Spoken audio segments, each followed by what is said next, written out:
Koenig, what's up, man?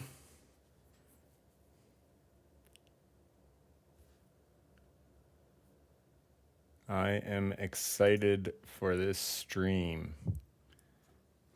Give me 2 minutes.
Nice, good timing. Yeah, I'll probably give people a couple minutes to hopefully catch the notification because I know some people wanted to come to this. Maybe we'll start in like 5 minutes. How you doing today, dude?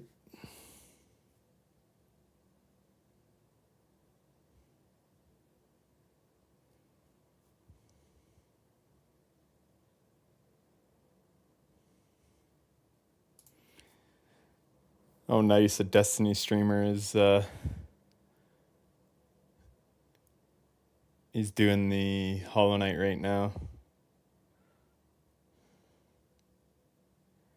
Fuck.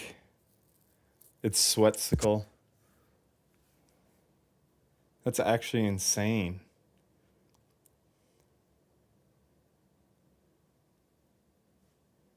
Stream doesn't end until I 112% Hollow Knight. Look at this shit. 18 hours. You guys said I was quick at 60 hours. He's on the Pantheon already. In 18 hours. I don't know if this is his last thing, but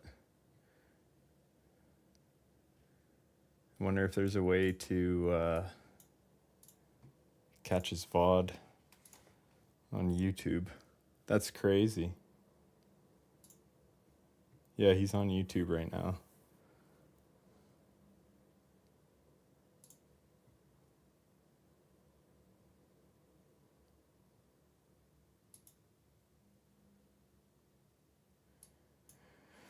Oh, right, because YouTube has that stupid 12-hour bullshit. So I can only go back. Right now, I can only go back 6 hours on his stream. But he had a lot unlocked. Let me see. Live.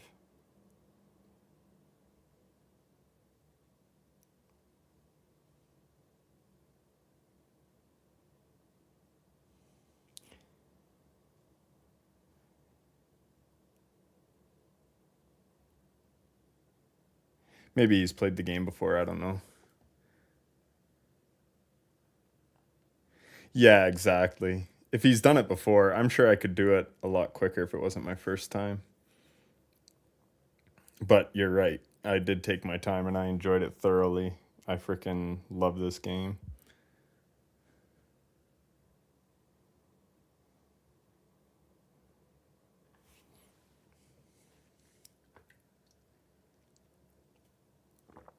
But yeah, I can't tell. Not sure if he's played it before or what. But yeah, he's doing Pantheon right now. Oh, dude, the game's awesome. I can't wait to start my review, honestly. I'm so excited to talk about this game.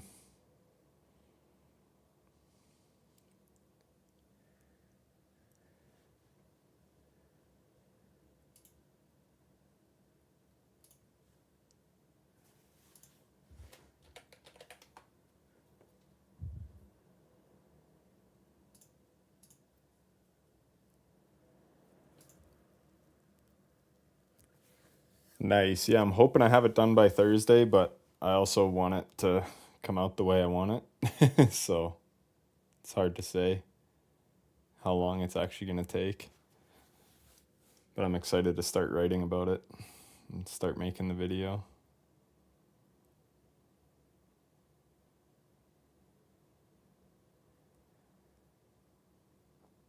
He's on the Pantheon with Gorb. So I think that's the first Pantheon. Unless he's on P5. No, I don't think he is, given what the Gorb arena looks like. Here, I'll bring it over so you can see. I don't have audio because my audio on Chrome is through my speakers. But the audio for this is through my headset. I just changed it.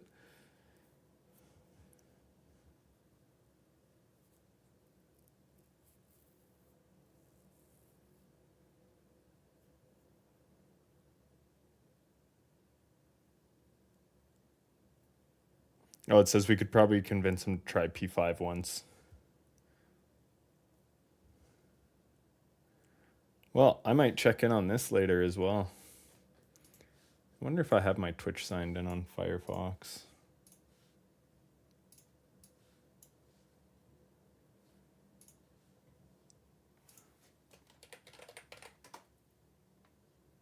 Yeah, I do.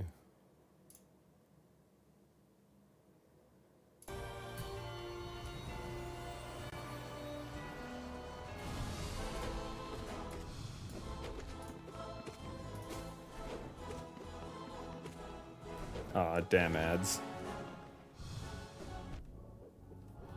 We'll start the lore videos after we see if he beats what I think is Pantheon 1. Still, to get to Pantheon 1 in 18 hours is pretty impressive. But he is a really good gamer. This guy's got like world's first and a number of Destiny raids and stuff. Been a streamer for a long time.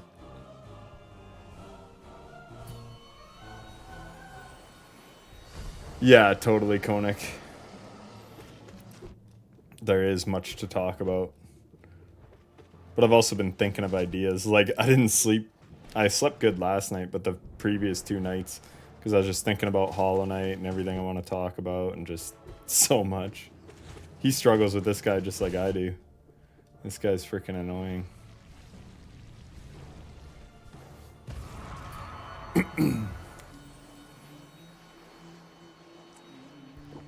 Here we go.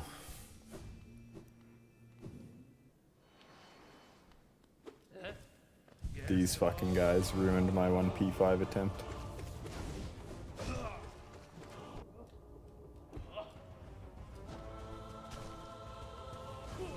Whoa.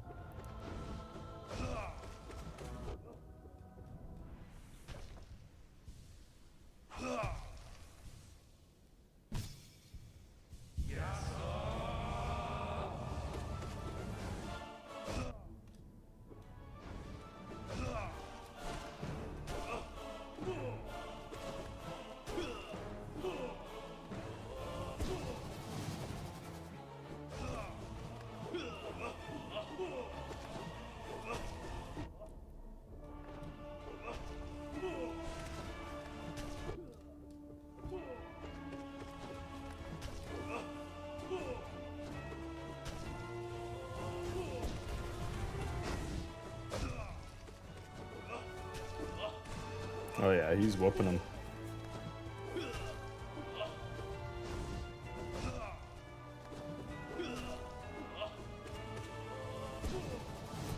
Oh, I thought he was gonna like dash attack or something.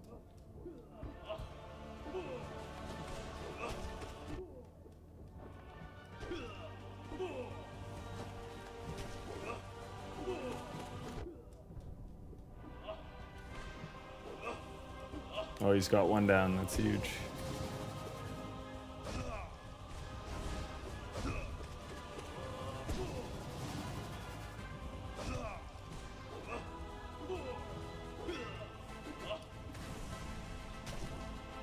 We're at 1 out of 4 done.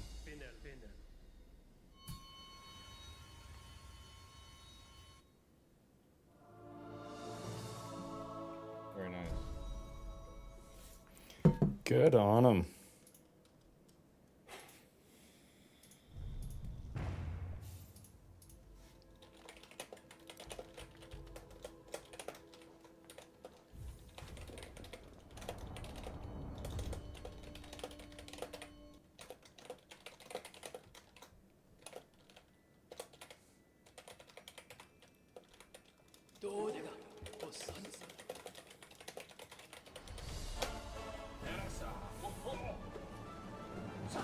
What a boss to start with, huh?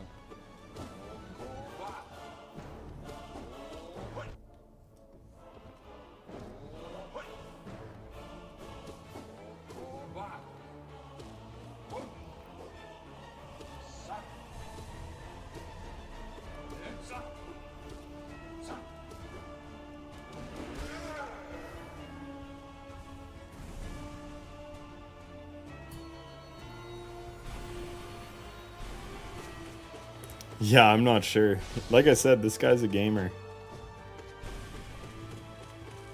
But after 19 hours, I can't imagine the fatigue. It'd be tough. But you'd also maybe dialed in. Sometimes that's how it goes too.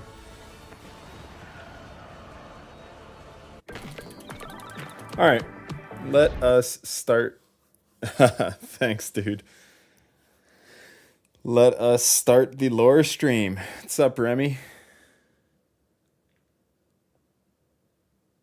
What's up, Rays? All right, perfect. We got some guys here, so let's check this shit out. I am very excited to learn about it. Very pumped. Let's do it. Y'all can hear it okay? Let me know if I need to turn it up, because I do have desktop audio turned down because sometimes the gameplay drowns out my voice.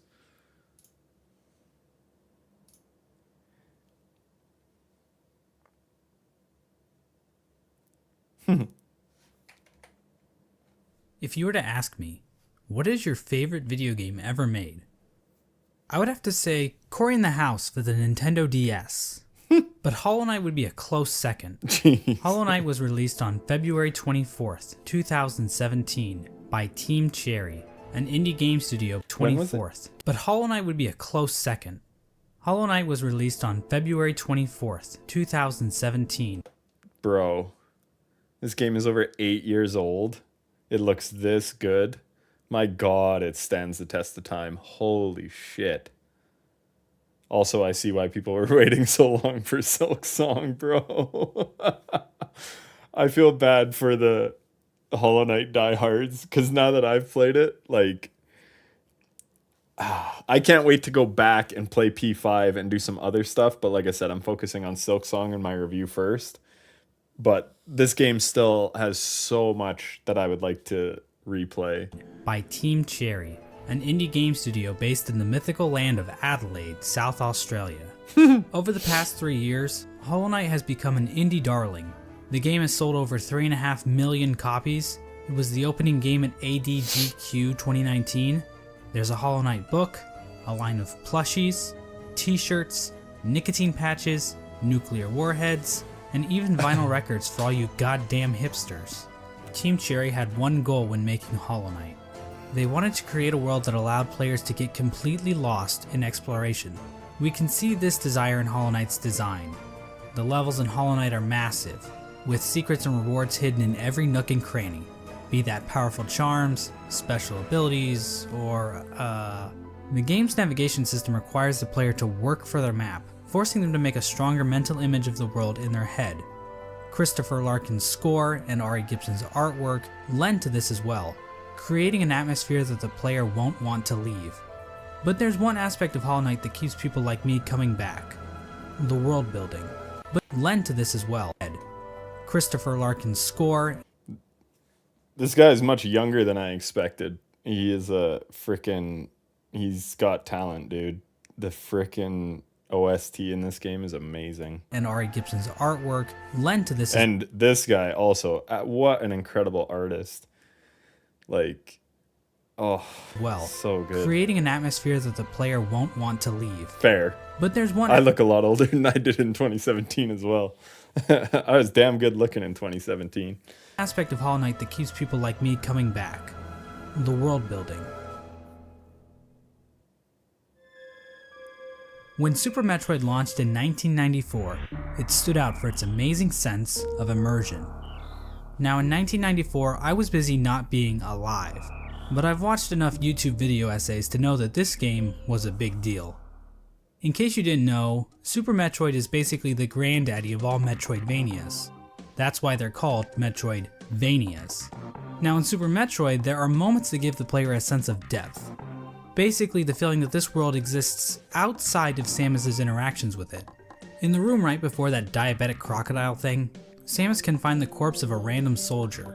His inclusion here doesn't change the gameplay at all, but instead gives the player a sense of wonder about the world they are exploring. Who was this guy? Why was he here in the first place? Did he like jazz? Now, finding dead bodies and other random garbage I just want to say I really like Mossbag already. I just like his tone and his sense of humor. is pretty cool, right? Well, Hollow Knight basically does the same thing, about a dozen times. Through its world building, Hollow Knight turns Hallownest into a living kingdom. You can sense the ancient history of the land when you look at dilapidated structures or giant barred doors. Nothing feels like it was put into the game randomly. There's a reason for it all.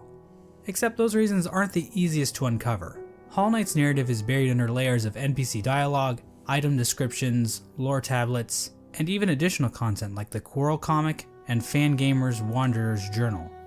These past 3 years have seen an insane amount of research by the Hollow Knight community to make sense of Team Cherry's Wow. sprawling world. We've even made it to the point where people are looking at the in-game signs to try and decipher Hallownest's Hieroglyphics. logographic language. In this video, I hope to give you a long and detailed look into the world of Hollow Knight, exploring it. Hallownest's history and uncertain future. When I'm not busy making surprisingly accurate Super Smash Bros. Roster speculation videos, or insightful podcasts about beloved subjects like the Donkey Kong Country television series, or whatever this was supposed to be, I'm usually making videos about Hollow Knight. And while I am a seasoned Hollow Knight lore expert, I cannot confirm that every musing or theory presented in this video is completely correct. I highly recommend checking out the lore theory presented in this video is completely correct. This guy is fucking awesome. Shining reference for 37 pages. I highly recommend checking out the lore section of the Hollow Knight wiki if you want a more neutral explanation of Hollow Knight's lore. But if you're too lazy to read, then I suggest you Yep. sit back, order some Domino's pizza, or just grab a block of cheese from the fridge and enjoy the mostly complete lore of Hollow Knight. It's a simple fact of life that every human worships a god, be that technology, ideologies, or in rare cases, God. As it turns What's up, out, maple the syrup? bugs in Hallownest pretty much operate in the same way. From the Mosskin born from the dream of a giant slug, to the emo kids of the ancient civilization who literally worship the darkness, there is no shortage of things to worship in the world of Hollow Knight. Our story begins with a creature very much worthy of worship, a creature born from the carcass of a worm. The carcass can still be found in the Kingdom's Edge, and it's our only good look at what worms actually looked like. At the time Hollow Knight occurs, it is suggested there are no worms left in the world. They were incredibly long creatures that featured little to no limbs. Another more mysterious property of worms was that they had some kind of prescience or foresight. Basically, they could see the future to some capacity. It isn't clear how effective this No, I only beat P4 maple syrup. Sadly. P5, that journey will be another time. I'm going to have to practice some bosses. And it's not going to be this week, I decided. I thought about it last night. I'm really excited to write my script and make the video for this. But I need to give it as much time as I can. So I'm going to get started on it right after I learn the lore. So this will be a bit of a shorter stream. We're just going to watch some lore videos. We're going to watch a Pantheon. Anyway, stick around. We will watch a P5 run though, because I do just want to see it. I've had nothing else spoiled for me. Warframe stream, probably never. I've played Warframe in 2018. Don't have much desire to play it, to be honest, but I have a lot of other games I want to play. All the Souls games, Silk Song, Battlefield 6, Ghost of Tsushima and Yote. I want to try Blueprints before the end of the year. Someday I'll play Outer Wilds. So, yeah, I got a ton of other games before Warframe.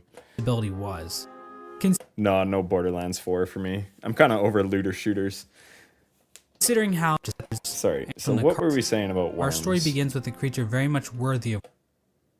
No, and I know that, Konik. It's going to be a completely different experience from my Hollow Knight one, because I know a lot of you guys that were helping me through Hollow Knight aren't going to want to watch me play Silk Song, and that's totally understandable. I don't blame you guys at all. I hope you all enjoy it. And I'm actually really looking forward to getting to experience it in a way that you guys sort of all experienced Hollow Knight. Like, I still had no spoilers, but you guys did help me a lot along the way, and I'm really excited to just get lost in Silk Song and learn everything and hopefully learn my way around better than I did in Hollow Knight. And yeah, so 100% understandable. In the same god. All right. As it turns out, the bugs in Halnest pretty much operate in the same way. From the Mosskin born from the dream of a giant slug, to the emo kids of the ancient civilization who literally worship the darkness, there is no shortage of things to worship in the world of Hollow Knight. Our story begins with a creature very much worthy of worship. A creature born from the carcass of a worm. The carcass can still be found in the Kingdom's Edge, and it's our only good look at what worms actually looked like. At the time Hollow Knight occurs, it is suggested there are no worms left in the world. They were incredibly long creatures that featured little to no limbs. Another more mysterious property of worms was that they had some kind of prescience or foresight. Basically, they could see the future to some capacity. It isn't clear how effective this ability was. Considering how the entire race went extinct, this foresight ability must have been pretty shit. Getting back to this particular worm carcass, it is explained that this worm traveled across the distant mountains and wastelands beyond Hallownest. Once it arrived in Hallownest, the worm died. Well, just know that I won't blame you, Maple Syrup, or Konik, or any other viewer that watched me play Hollow Knight. I totally understand if you guys don't want to watch, but you just do whatever you think's best. Except not really. Inside the maw of the carcass sits a pale broken egg, out of which hatched a new form of worm, a being of meager shell. This form of the worm is usually referred to as the Pale King, and he's the character basically responsible for everything that happens in Hollow Knight.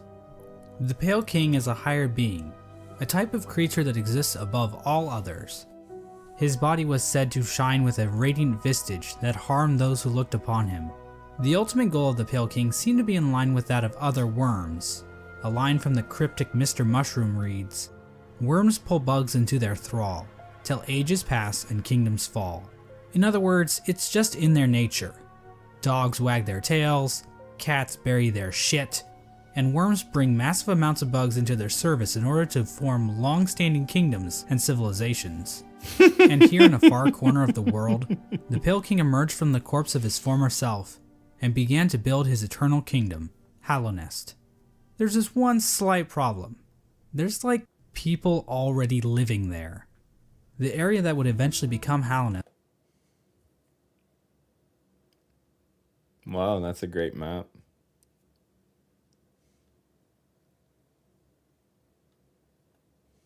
Was already filled with mantises, bees, moths, spiders, mushrooms, and bush cosplayers. Each of these groups were already operating with their own cultures and societies, and each group had a different interaction with the Pale King. One of the more receptive groups to the arrival of the Pale King were the mushrooms of the fungal wastes. These creatures were able to communicate with one another through one shared mind. The mushrooms viewed this shared mind as a strength, and they were kind of smug dickheads about it. Ultimately, the mushrooms wearily accepted the Pale King's rule, viewing his foresight as a shield to the dangers of the future.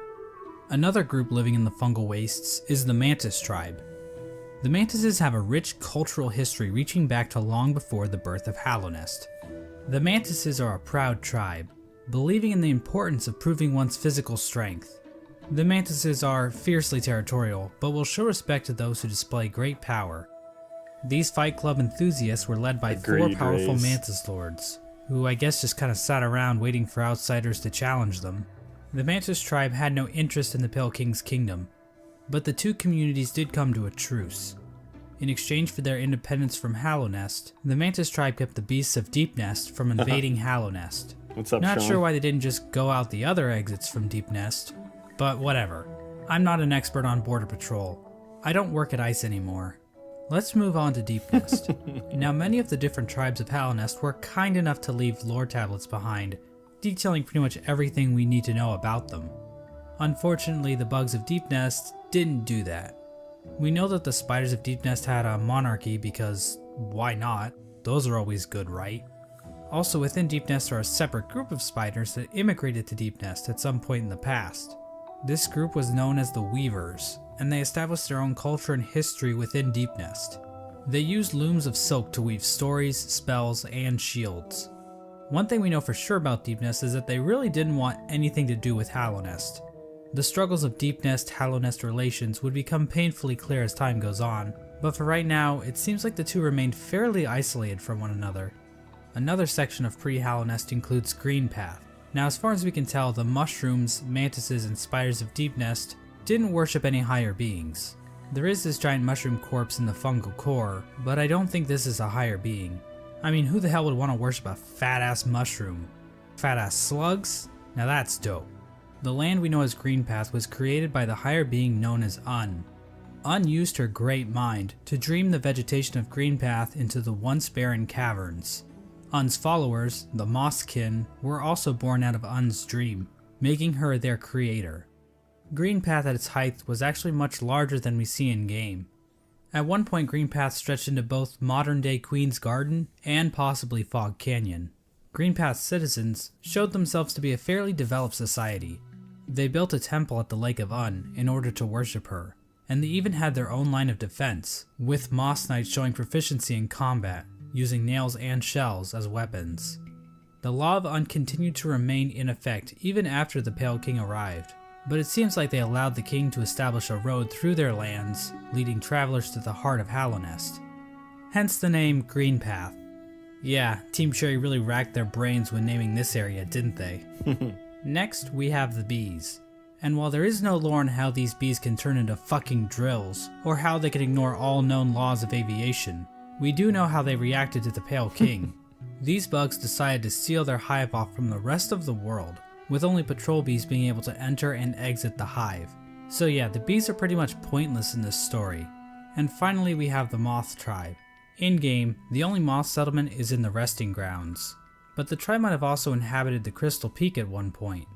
Now, as we all know, moths in real life are just complete assholes.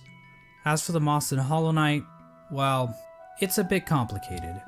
The moth race is described as being a rather pacifist group, with few ever choosing to take up a weapon. During the Pale King's reign, the moth race delved amongst dreams and the dead, displaying the importance of remembering those who have passed, as well as learning how to shape dreams themselves. Similar to the Mosskin, the Moth tribe was born from a higher being, known as the Radiance. The Radiance is described as being a light in which the Moth tribe basked, so she was basically a giant lamp to them. Another important aspect about the Radiance is her ties to dreams and a substance known as Essence. Essence are the remains of wishes and dreams, and are represented in-game by these Dreamcatcher particle effects. Essence can take the form of whispering roots, as well as dream ghosts, both of which are memories taking root in the world. The Radiance appears to be a creature made of essence, but she isn't the only higher being to give off essence. Un has of essence, but she isn't I didn't realize they spawned like that. I thought the only world. these swords all spawned in Radiance at once, but they appears kind to of be a just go in a creature made quick of clockwise essence. rotation. I didn't know that before because I'm usually below, so I only see the ones But kind she of isn't- coming at me. And you're focused on a million other things, but that's the cool. only higher world. The Radiance appears to be a creature made of essence, but she isn't the only higher being to give off essence. Un has green particles, the Pale King has gray particles, and this sexy character named Grim gives off fiery red particles. However, the Radiance appears to be the main god when it comes to dreams, even if other gods also dabble in the dream realm. Getting back to the Moth tribe, it is their interaction with the Pale King that we need to discuss. Basically, the Moths turned their backs on the Radiance completely in order to worship the new light that had appeared, the Pale King's light. So yeah, Moths are assholes in this game too. With her tribe forsaking her, the Radiance became a forgotten memory, a remnant of the past, and a thing that's definitely not going to come up again later in this video. And so the Pale King's new kingdom was established, Hallownest. But there is one aspect of Hallownest that we need to discuss. Unfortunately, to better understand this, we're going to have to read The White Castle, pretty cool. Path of Pain took me like 3 hours. It was pretty disgusting platforming in some spots. White Palace, yes. I knew White Castle didn't sound right. That's a restaurant. some poetry. In wilds beyond they speak your name with reverence and regret. For none could tame our savage souls, yet you the challenge met. Under palest watch you taught, we changed. Base instincts were redeemed. A world you gave to bug and beast as they had never dreamed. This is from a poem titled Elegy for Hallownest, written by Motomon the Teacher. The poem appears at the beginning of every playthrough, and hints at what the Pale King and his kingdom offered. Much of the land outside of Hallownest appears to be a wasteland, where bugs survive off of instinct, without the burden of mind. Hallownest somehow taught these bugs and tamed their savagery. Basically, the Pale King changed the instincts of his subjects, and granted them higher thought. I wondered what was going on with these distinguished little bugs. To get a better picture of this, let's look at two different characters, Boone and Tuck. These adorable panda bug things give us a clear display of Hallownest's effect. While both appear to be the same species of bug, Boone is dumb as a sack of rocks, struggling to string together words, while Tuck speaks fairly clearly. The main difference between these two characters is that while Boone lives outside of Hallownest, Tuck lives beneath the city's capital. Basically, it appears as though Hallownest is a literal holy ground that raises the intelligence of those who dwell within. The Pale King established a path, starting from the kingdom's entrance in King's Pass, winding through Greenpath and the fungal wastes, and finally ending at the massive capital at Hallownest's heart. We now know the capital city as the City of Tears, but that was likely not its original name. The rain that falls down onto the city from the blue lake above didn't begin until after the kingdom collapsed.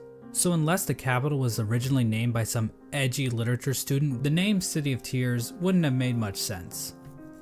The king's motivation for all this appears to have been his desire to be worshipped.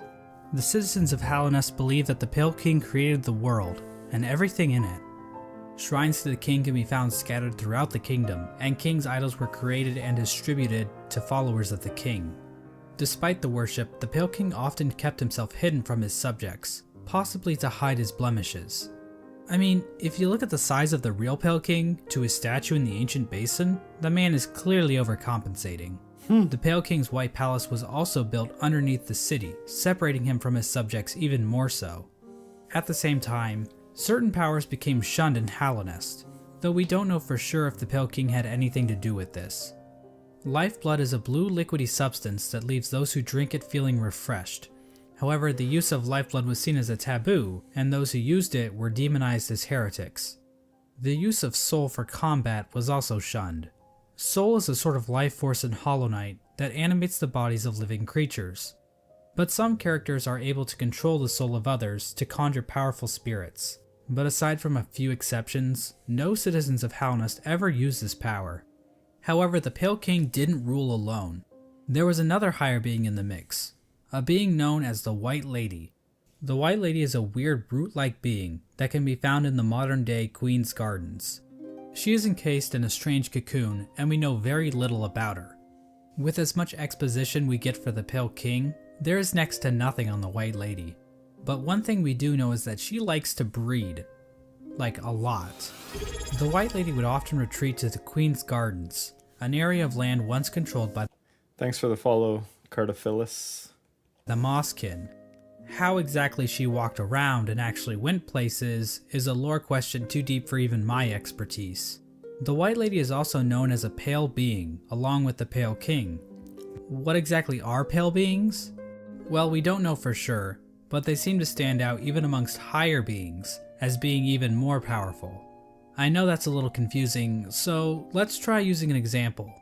I'd say that regular higher beings are like a TP-Link Archer C7 AC1750 wireless dual-band gigabit router, while pale beings are like the Asus RT-AX88U AX6000 dual-band 8X gigabit Wi-Fi router. Under the Pale King, Halnest This guy's fucking hilarious. underwent a bit of an industrial revolution. He ordered the construction of the Stagways, Yeah, what's up, dude? Thanks for swinging by. which were used to transport passengers and goods. The Forgotten Crossroads and the storerooms above the City of Tears were used to store goods that traveled along these Stagways. The king also ordered the construction of the tramways, because literally no one is safe from the threat of automation. A tram was built between the Forgotten Crossroads and the resting grounds. A second Fucking tram was built ads. from the kingdom's edge across the ancient basin over to Deep Nest. And then a third tram was started in Deep Nest and attempted to go further into Deep Nest. Not sure how useful that would have been to the bugs of Hallownest, but whatever. The Pale King's a smart guy, I'm not gonna question him. But anyway, the Pale King's super smart plan to build a tram in Deep Nest ended up getting a few of his tram workers killed. The bugs of Deep Nest rejected the Pale King's attempt to build a tram in their territory, further cementing the poor relations shared between the two groups. Aside from convenient fast travel, regular pathways were also used to cart goods around the kingdom. From this was born probably one of the most important groups in Hallownest, and perhaps even all of fiction. An elusive guild of bugs, simply known as the Menderbugs, took to maintaining the various signs scattered throughout Hallownest. From the journal entry of one Menderbug, we can catch a glimpse into their ancient and unknowable minds.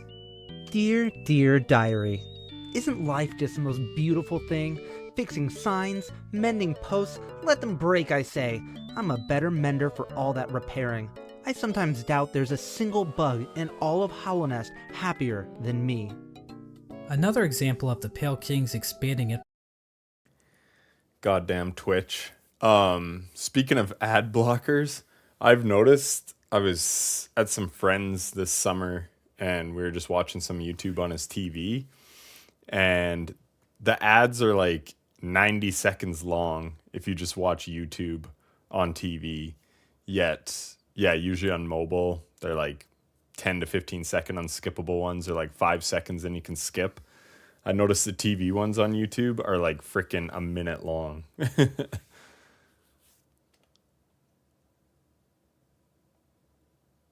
Oh, nice maple syrup. Holy shit, that's brutal, dude. Infrastructure is the Crystal Peak.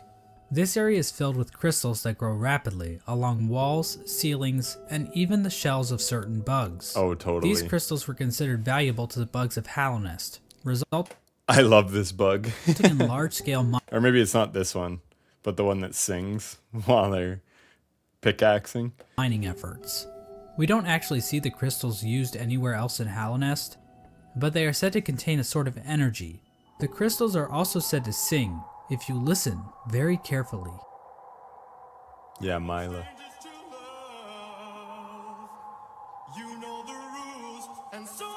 In terms of military, Hallownest's first line of defense appeared to be a group simply known as the Five Great Knights. The members of this esteemed coalition group Are these the ones that the Dung Defender made after I beat him? What's up, Baguette? simply known as the Five Great Knights.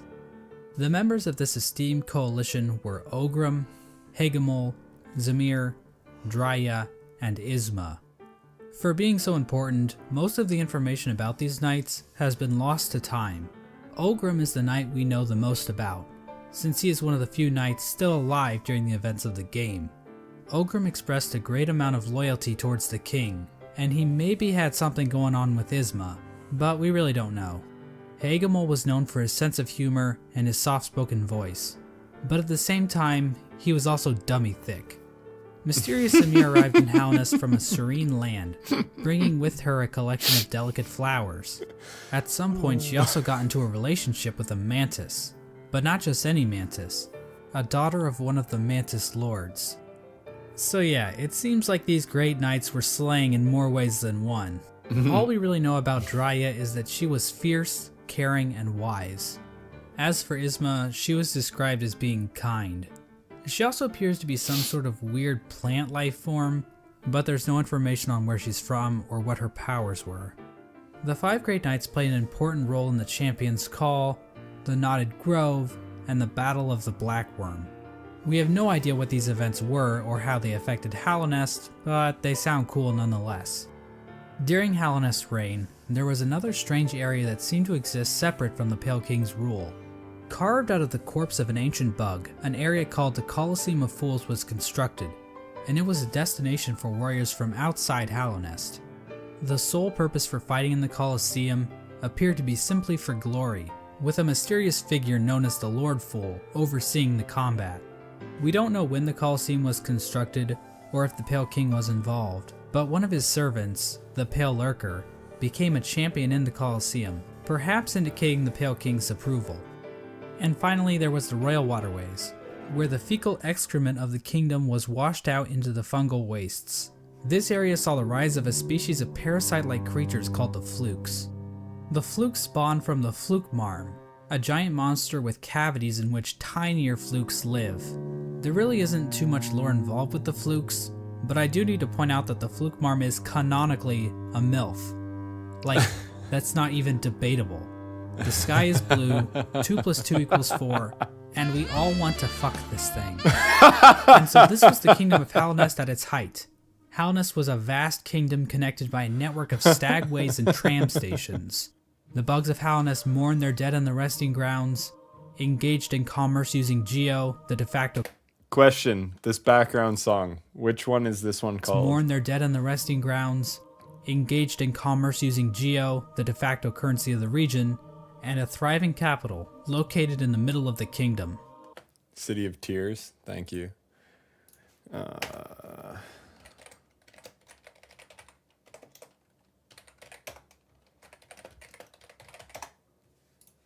The Pale King had succeeded in crafting a full-blown society, but we all know there are pitfalls to living in a society. As the suspiciously knowledgeable Hunter points out in his journal, the Pale King had created a population of weak and pathetic creatures. The bugs of Hallownest did not hunt for their own food, and had become complacent with their comfort. Oh, perfect. Yeah, I'll probably do that for background music for my video. This is even more obvious with the east wing of the capital. These greedy members of Hallownest's high society became complete cowards, obsessed with riches and plum from excess wealth. The bugs living in Hallownest Prime looked quite different than the instinctive simpletons they once were. Their savagery had been replaced with intelligence. Oh yeah, it and is through super that good. intellect, they gave Just the from Pale what I know King the from the devotion game. and service he desired. And while there were a few snags along the way, they were shining times for the king and his subjects. Resting at the threshold of Hallownest is a strange lore tablet, proclaiming Hallownest to be the last and only civilization. It calls Hallownest an eternal kingdom.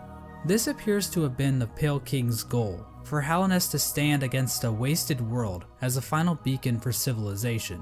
And that was the Pale King's ultimate folly, to think that he could succeed where so many others had failed before. Long before the Pale Kings or the Barry Bensons of the world, the land of Hallownest was controlled by an ancient caste.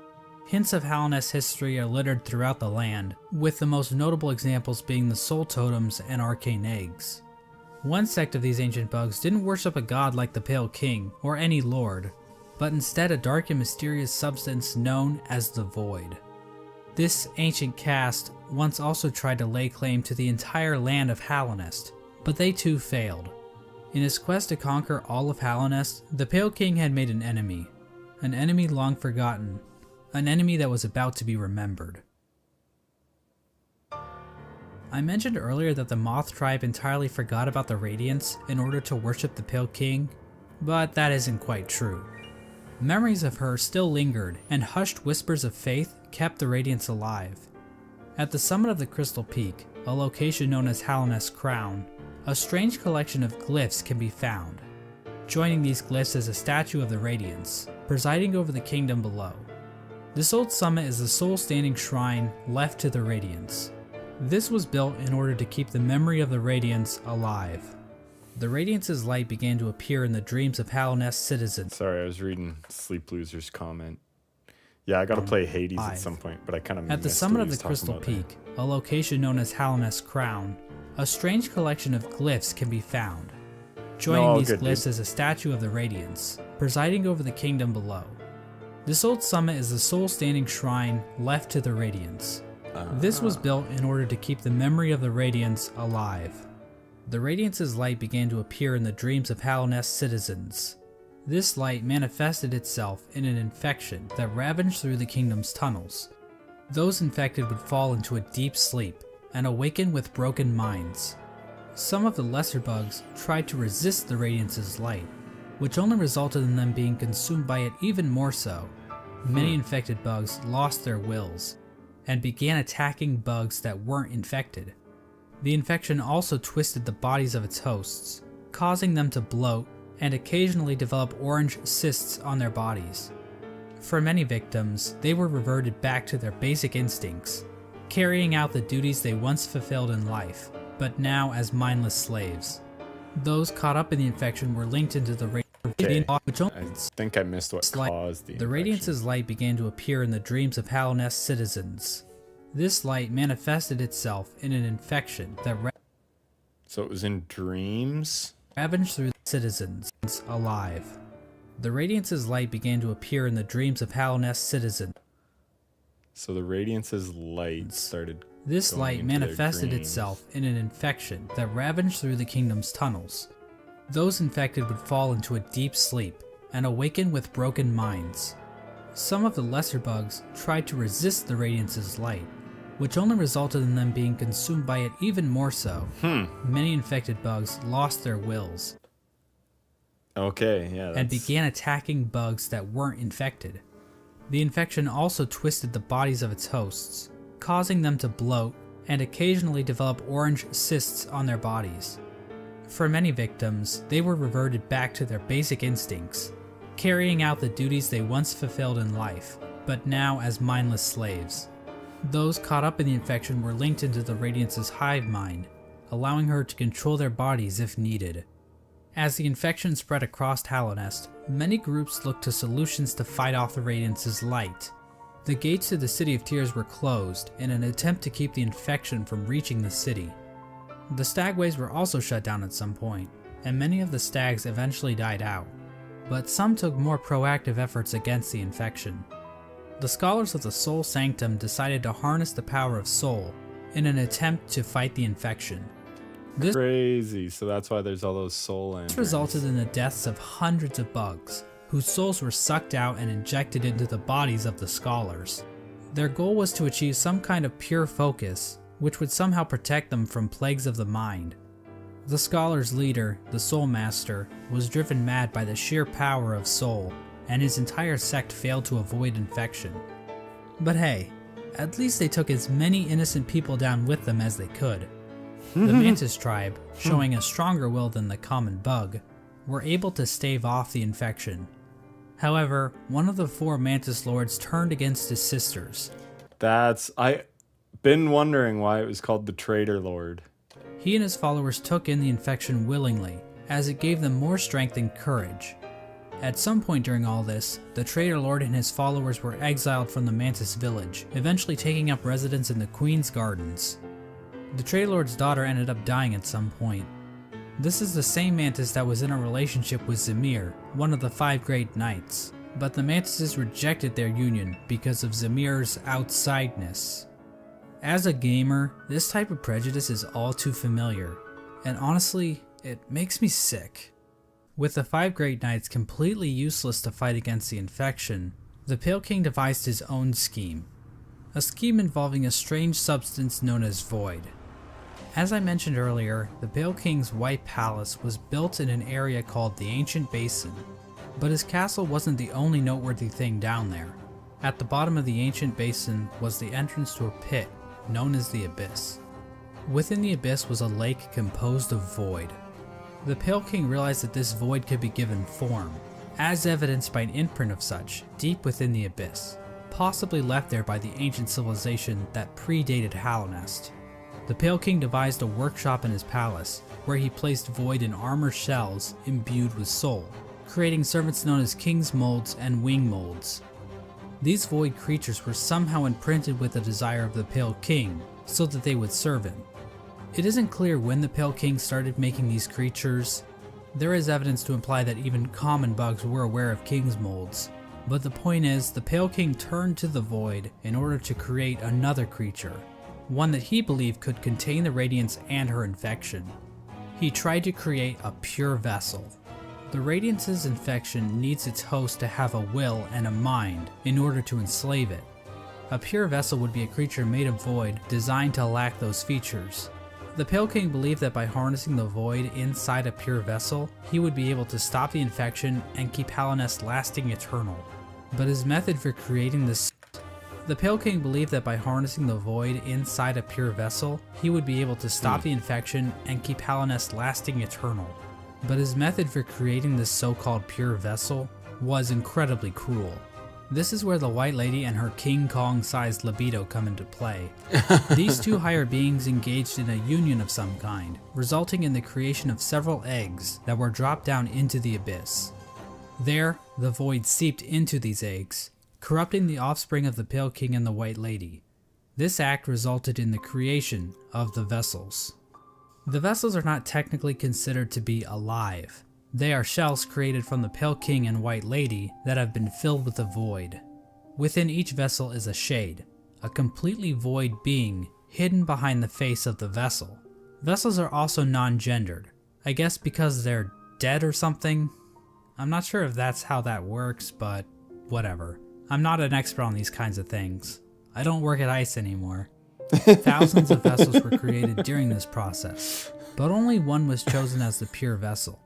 This particular vessel, chosen by the Pale King, was deemed the Hollow Knight, and was taken away to the White Palace.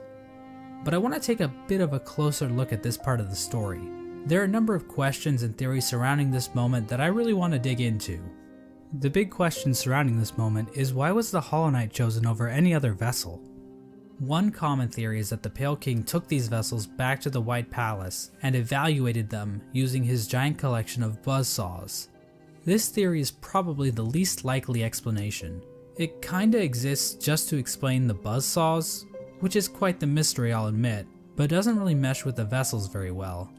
Damn, I wonder how he got that zoomed out shot. How does being good at Super Meat Boy prove that you are a worthy vessel? And while thinking about logistics in a game about magic bugs is never a good idea, how exactly did the Pale King transfer these thousands Oh, cool. of vessels to his palace without characters like the Dung Defender finding out? So this means that the Pale King probably made his decision without taking any of the vessels out of the abyss. So how did the Pale King make his evaluation? I think the best explanation comes from a theory I originally heard from a user named Golden Flower Fan. Basically, Haha, thanks, Sean. the vessels were hatched down at the bottom of the abyss, and the first one to make it to the top was chosen by the Pale King. In a memory of this event, we see vessels falling from above back down into the pit of the abyss. Perhaps these vessels weren't being cast down into the abyss, but fell while trying to escape out of it. The lore tablet outside the abyss appears to support this theory. It reads, "Our pure vessel has ascended. Beyond lies only the refuse and regret of its creation. We shall enter that place no longer." This tablet was likely written right after the Hollow Knight was chosen, considering that is when the entrance to the abyss was sealed off. The tablet proclaims that the pure vessel has ascended, or in other words, climbed out of the abyss. And while cut content should never be considered canon, I would just like to point out that an earlier version of this tablet, found in the game's code, was even more explicit about this. It read, "From below, our pure vessel has ascended." But how does making it to the top of the abyss first prove that the Hollow Knight is somehow a perfectly hollow vessel? Well, I think this whole concept might just be a misconception. What if the Hollow Knight wasn't any different from the other vessels? All the vessels were made in the exact same way after all. The idea that the Hollow Knight was somehow more hollow than the other vessels comes from the fact that there were so many vessels created in the first place. If they only needed one, then why create so goddamn many? I mean, this is like Octomom on steroids. Well, these are bugs. You guys see Waldo? I mean, this is like Octomom on steroids. Well, these are bugs we're talking about, so it would make sense that multiple offspring would come from one egg. And it might have been a precaution to produce multiple vessels in hopes that at least one would be able to successfully escape the abyss. Now another explanation could be that the Pale King just yeeted other vessels that made it to the top first, after determining that they weren't hollow, which would better explain why so many were created. Ultimately, the exact details aren't super important, but I do Oh my god. The auto mod flagged the word sperm. That's funny.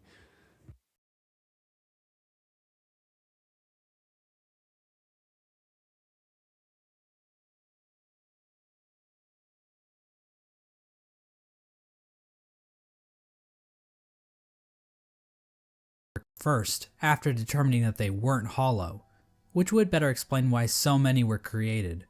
Ultimately, the exact details aren't super important, but I Exactly. do find it interesting how many different interpretations can be pulled from this part of the lore. After the Hollow Knight was chosen, the Pale King sealed the doorway to the abyss, leaving the discarded vessels to rot away in darkness. These actions were not taken lightly by the Pale King or the White Lady. Both participants expressed shame in what they did, but saw no other option to save the kingdom. But the vessels weren't the only poor saps sealed away in the abyss. There's also a lighthouse that was built on top of a naturally formed spire, its light shining down on an ocean of abyss below. Inside was one of the Pale King's royal retainers, who was left in charge of keeping the lighthouse turned on. So this brave soul was willingly sealed in a dark and dangerous tomb for the rest of his life, just so he could not pull a lever. Well, at least he was living with purpose. With the abyss sealed and the Hollow Knight chosen, Yep, I gotta allow it. That's funny. dangerous tomb for the rest of his life, just so he could not pull a lever. Well, at least he was living with purpose. With the abyss sealed and the Hollow Knight chosen, the Pale King's plan was beginning to come together. The Hollow Knight was raised and trained to prime form, causing it to grow several times its original size. We don't know exactly when it was Oh, wait, beginning what? to come together. The Hollow Knight was raised and trained to prime form, causing it to grow several times its original size. We don't know exactly why this happened, but I guess the Hollow Knight is just a grower and not a shower. We know that the Hollow Knight was trained to use a nail, but why was this even necessary? One possible explanation is that the Hollow Knight needed to protect itself in case an intruder tried to kill it. You know, like the player. Or perhaps this was important in the process of containing the Radiance. Unfortunately, the details of that are never fully explained. The Hollow Knight might have somehow focused the Radiance inside itself, but Team Cherry gives us no explanation of how that might have worked. But that still wasn't enough for the Pale King. Additional seals were needed in order to protect the Hollow Knight's physical body while the Radiance was trapped inside of it. To achieve this, the Pale King sought the help of 3 particular bugs, who would later be known as the Dreamers: Lurien the Watcher, Motomon the Teacher, and Hera the Beast. Lurien is definitely the most mysterious of the 3 Dreamers. He lived in the Watcher's Spire in the City of Tears. From there, Lurien watched over the city with his telescope. Lurien was a pretty big fan of the king, so it probably took little convincing for him to lie down for him. Lurien might also be tied to another strange incident that occurred in the City of Tears. Hidden on some of Lurien's lore tablets are images of jars, the same jars that can be found stockpiled in the Tower of Love. This building sits on the outskirts of the city, and is the setting of one of the most bizarre bosses in the game, the Collector. The Collector is a void construct that appears to have been made from the same mold used to create the King's molds. But the Collector is unique because, well, Good grief, he's naked! The Collector stayed in the Tower of Love with a noble bug who likely owned the establishment. In the tower, a number of bugs can be found captured in jars, implying that these two were tasked with collecting these creatures. However, the Collector somehow became obsessed with grubs, creating a map to keep track of grubs it captured in jars, as well as keeping a strange shrine displaying a grub in the style of the Vitruvian Man. Eventually, the bug staying with the Collector decided to lock it inside the Tower of Love, and fled to the Queen's Gardens, where it died. likely due to overexposure to the void. Despite being locked up in the tower, the Collector is still spotted by the Hunter at some point, which either means this only happened recently, or the Hunter has been farting around in Hallownest for a long ass time. We have no idea what these creatures were trying to do. It's implied that the Collector was trying to preserve the creatures of Hallownest, perhaps trying to protect them from the spread of the infection, but we don't know where the Collector's obsession with grubs originated, and while Larian does seem connected to all of this, we don't know how involved he was with this operation, or what its end goal exactly was. Motomon the teacher lived in the Teacher's Archives, a library built atop a lake of acid in the Fog Canyon. The lower half of her body consists of tentacles, making her a popular subject for the thriving Hollow Knight R34 community. The Archives and the Fog Canyon as a whole are also filled with these strange Metroid knockoffs. These creatures are likely related to Motomon in some way. What's up, Zaro? I'm doing well. How are you? They could be her live offspring, her test tube babies, or possibly even her shit. Motomon uses futuristic cathode ray tube things to store information about Hallownest. Several terminals in the Teacher's Archive go into detail about the Pale King's plan to defeat the Radiants, indicating that Motomon had intimate knowledge of what she was taking part in. Finally, the Pale King sought the help of Hera the Beast, the Queen of Deepnest. Now, as I mentioned earlier, relations between Hallownest and Deepnest were kinda not great. Unlike the other two dreamers, Hera needed to be convinced in order to help the Pale King. Hera would eventually agree to become a dreamer, in exchange for a child. The Pale King agreed, and the two engaged in a dalliance, which is a fancy way of saying they totally boned. The White Lady was okay with this arrangement. In fact, she might have been watching from the closet. The motive behind Hera's request is never elaborated on, but it Attaboy Zaro. That is awesome to hear, dude. Well done. That is not an easy fight, especially at the end of P4. Good shit, dude. appears as though the King of Now you gotta beat me to P5. Because I got a video to work on, so I won't be attempting P5 till after Silksong. Deepnest was in her arrangement. In fact, she might have been watching from the closet. The motive behind Hera's request is never elaborated on, but it appears as though the King of Deepnest was dead at this point. Hera was a common bug, so perhaps she desired the Pale King's pale seed so that her child could be of high birth. The bargain between Hera and the Pale King resulted in the birth of Hornet. She became known as the gender between Hera and the So one of the dreamers and the Pale King are the parents, well, Hera obviously, to Hornet. That's cool. Pale so that her child could be of high birth. The bargain between Hera and the Pale King resulted in the birth of Hornet. She became known as the gendered child because, unlike the Pale King's other children, Hornet was not hollowed out by the Abyss. Hera and Hornet spent little time together, as Hera had to make good on her end of the bargain. And so the three dreamers were put to rest. Through their actions, a seal was placed over the Black Egg, prohibiting entrance into the chamber. These dreamers also had their own protection. At the base of Lurian's spire, the Watcher Knights guarded access to their master's body. Motomon's body was protected by I think if you practice the end bosses individually, that's kind of my plan. I'm going to practice Sly. I'm going to practice the freaking Paint Brother, or the Sword Brothers and the Painter and all that shit.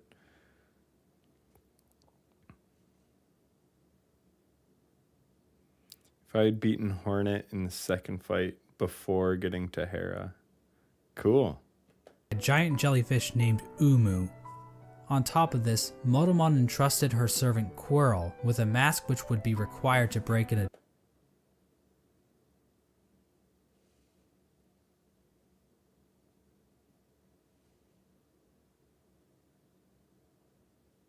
Damn. additional crazy. seal she had placed over herself, Quirrell, named Umu. On top of this, Motomon Yeah, totally new cool. That's my plan, but that'll be for another day. entrusted her servant Quirrell with a mask which would be Yeah, required Hornet's to break dope. an additional seal she had placed over herself. So she basically is double wrapping herself. As for Hera, we're not really sure what protected her. since it is never actually seen in-game. We don't know where this creature is hiding, but whoever it is, they really suck at their job. Now there appears to be one more element to the Pale King's plan, involving the Weavers. Hidden away in the Weaver's den is an incomplete seal of binding, woven from silk. This design prominently features the Hollow Knight's head, and can be found in the White Palace, as well as blocking the exit Hell during the yeah, Hollow 2 Knight days? fight. That's crazy. Silk spools created by the Weavers can be found in the Stag Station in Deep Nest, as well as the Stag Station next to the White Palace. These spools can also be found in the Pale King's workshop. We know that the Weavers were closely tied to Hera and Hornet, so their actions might have been a part of the deal between the Pale King and Hera. Once the Hollow Knight was ready, the Radiance was somehow channeled into the vessel, which was then placed inside of a giant black egg located in the Forgotten Crossroads. This egg was built to sustain the Hollow Knight, and itself appears to be fashioned from void. The Hollow Knight was chained up, and the entrance to the black egg was locked behind a powerful seal created by the Three Dreamers. Initially, this convoluted plan was void.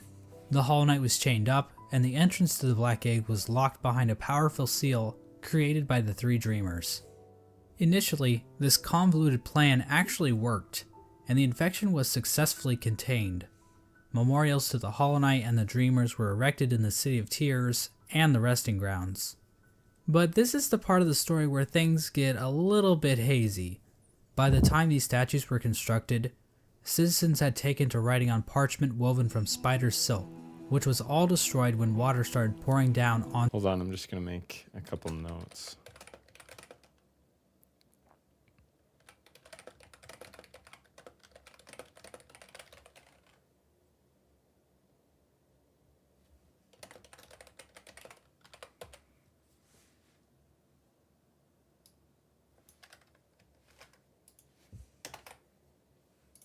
To the city.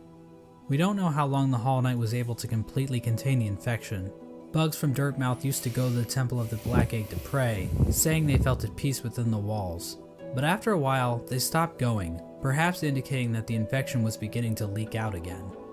The infectious air continued to seep through Hallownest for years, eventually even reaching the deepest. Oh yeah, that does They make stopped sense. going, perhaps indicating that the infection was beginning to leak out again. The infectious air continued to seep through Hallownest for years, eventually even reaching the deepest parts of the kingdom. As it turns out, the Pale King's pure vessel wasn't quite so pure after all. The Hollow Knight had been tarnished by an idea instilled. While the game never explicitly tells us what that idea was, it does hint strongly at what it might be. Hidden away in the White Palace is a memory showing the Hollow Knight and the Pale King sharing a moment. The Hollow Knight might have developed a parental bond to the Pale King, and who could blame it? The Pale King is a pretty great dad after all. You know, if you ignore the infanticide and everything. Remember those smug mushroom dickheads? Well, it turns out their trust in the Pale King was a complete mistake. That shared mind isn't looking too good now, is it? In the fungal core, the corpse of a giant mushroom lies dormant. Its final thoughts were, "Pale worm, what good to see a demise unavoidable?" This could imply that the Pale King always knew that his kingdom was doomed. All he could do was delay the inevitable. This is likely the moment when Hallownest as it once was entirely collapsed. The Hollow Knight had not completely stopped the infection, and while it may have taken a while, Hallownest was eventually brought low. It's at this point that characters and areas begin to resemble as we know them in-game. When it became clear that the Hollow Knight was not able to contain the Radiance, the Pale King resorted to his final plan. He fucked off, hiding himself, his White Palace, and his Pale Court in the Dream World. At this point, all of the furniture in the palace was covered under white sheets, similar to how people in the real world cover their furniture while away on long trips. The palace was also completely covered with thorns and buzzsaws, similar to how people in the real world cover their houses with thorns and buzzsaws. The Pale King would eventually pass away while sitting on his throne in the White Palace. There's no confirmation on what killed him, but there are a few things to consider. The throne room is incredibly dark compared to the rest of the palace, and the particle effects and ambient track in this room are identical to that of the Abyss. All of the king's molds surrounding the Pale King are dead. The ancient basin itself also has become stained with the presence of void, as it can be seen as high as the rundown elevator shaft leading back to the city. Remember that bug that was sealed away in the abyss to make sure the lighthouse wasn't turned off? Well, the lighthouse was turned off. I guess that whole living with purpose thing is a crock of shit after all. It seems as though the Sea of Void itself actually... Well, the lighthouse was turned off. I guess that whole living with purpose thing is a crock of shit after all. It seems as though the Sea of Void itself actually convinced this bug to betray his king and turn off the lighthouse. Now I know what you're thinking. Exactly how conscious is the Void? Is the Void able to think for itself? Can it form strategies? Does it host a podcast? Well, according to this Chozo statue ripoff, the Void is powerful, but not unified. So while it can thrash around at things that come near it, or call out in unison to turn off a light, it's not a single conscious being. Getting back to the Pale King, one could argue that the Void might have played a role in his ultimate demise, and I've argued that viewpoint in the past, but we have to remember that there isn't enough evidence to know for sure. As an expert lawyer and a good friend of mine, Johnny Cochran, once said, "Any evidence that the Void was involved in the Pale King's death is circumstantial." My name is Johnny Cochran. Just above the White Palace, the bugs in the City of Tears weren't faring much better. Even if we ignore the fact that the infection was still around, there were other issues that helped lead to the city's downfall. Due to the gates being sealed, some bugs resorted to cannibalism in order to avoid starvation. And there's also that metric fuckton of corpses lining the walls of the Soul Sanctum. When all was said and done, the only citizen left standing is Eternal Emelita, who just laughs her ass off about it like she's a fucking Dark Souls character. The White Lady ends up in a cocoon deep within the Queen's gardens. She decided to place bindings on herself in order to keep her from spreading her seed. She claims that this is because of the shame she feels in helping the Pale King create the vessels, but honestly, it's probably just her kink. The White Lady also diminished her power, possibly as a way to keep herself hidden from unwanted visitors. Outside her cocoon, Dryia stood guard, protecting her queen from the violent traitor mantises. Dryia is eventually killed off by these bugs, which is actually pretty pathetic if you think about it.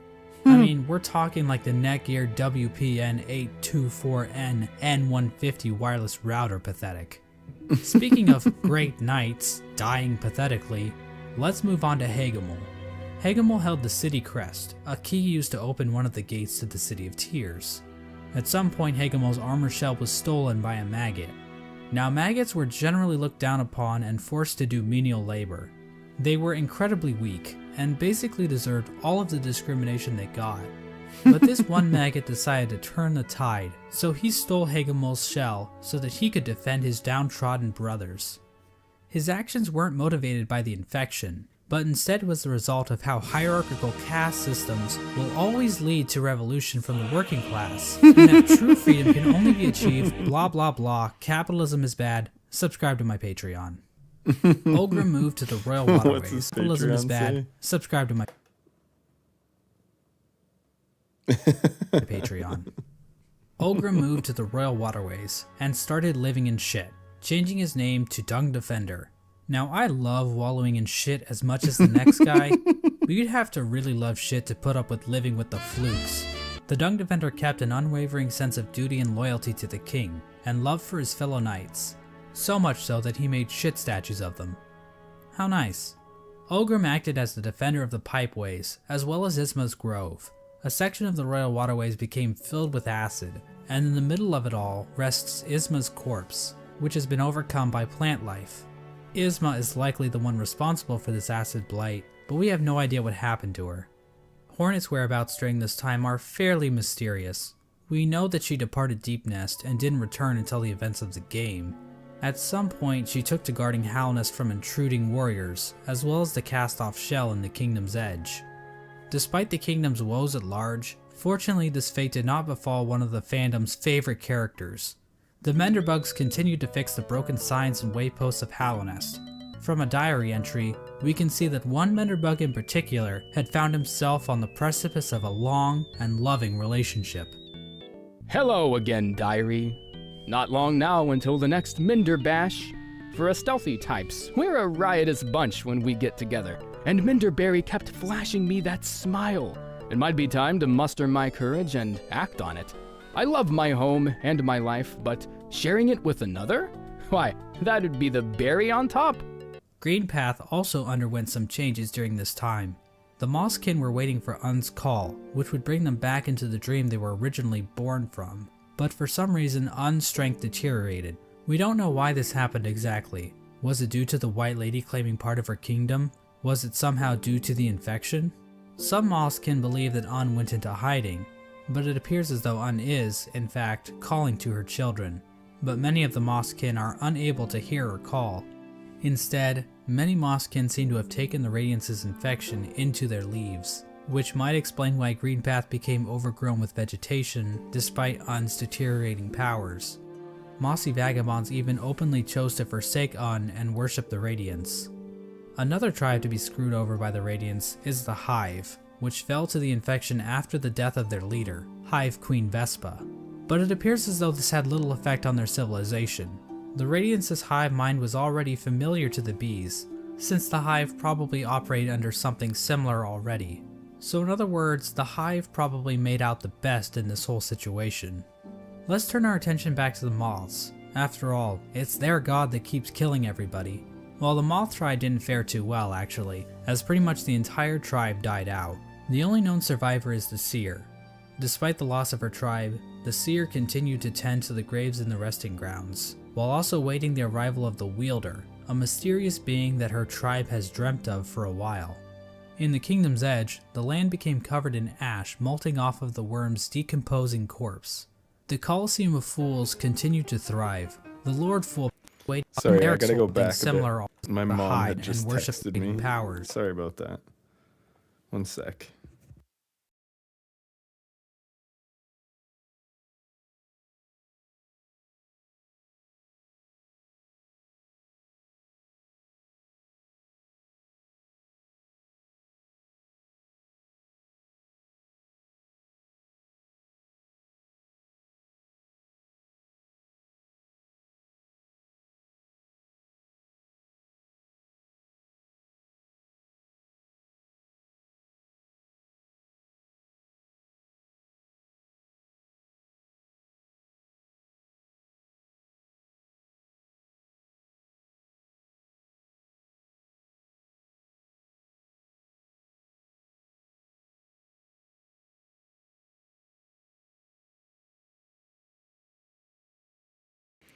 Yeah, dude. The video's really good, so the time goes quick. Alright. Mossy Vagabonds even openly chose to forsake Un and worship the Radiance. Another tribe to be screwed over by the Radiance is the Hive, which fell to the infection after the death of their leader, Hive Queen Vespa. But it appears as though this had little effect on their civilization. The Radiance's hive mind was already familiar to the bees, since the hive probably operated under something similar already. So in other words, the hive probably made out the best in this whole situation. Let's turn our attention back to the moths. After all, it's their god that keeps killing everybody. Well, the moth tribe didn't fare too well actually, as pretty much the entire tribe died out. The only known survivor is the seer. Despite the loss of her tribe, the seer continued to tend to the graves in the resting grounds, while also waiting the arrival of the wielder, a mysterious being that her tribe has dreamt of for a while. In the Kingdom's Edge, the land became covered in ash melting off of the worm's decomposing corpse. The Colosseum of Fools continued to thrive. The Lord Fool passed away at some point, but nobody really seems to notice or even care. The fools inside the Colosseum were infected, but still seem to have maintained control over themselves. It seems possible that these bugs took in the infection willingly, similar to the Traitor Lord and his followers. This would have given them an edge in combat, similar to using steroids, but without the whole shrinking testicles thing. However, even the Traitor Lord and his followers went mad, so what makes these fools any more special? As for the Pale King's champion, the Pale Lurker, well, she just went the normal kind of insane. There appears to have been another unforeseen event with the Pale King's plan. When the Hollow Knight was originally chosen, the door to the Abyss was sealed, trapping the discarded vessels within. But apparently, some vessels didn't get the memo.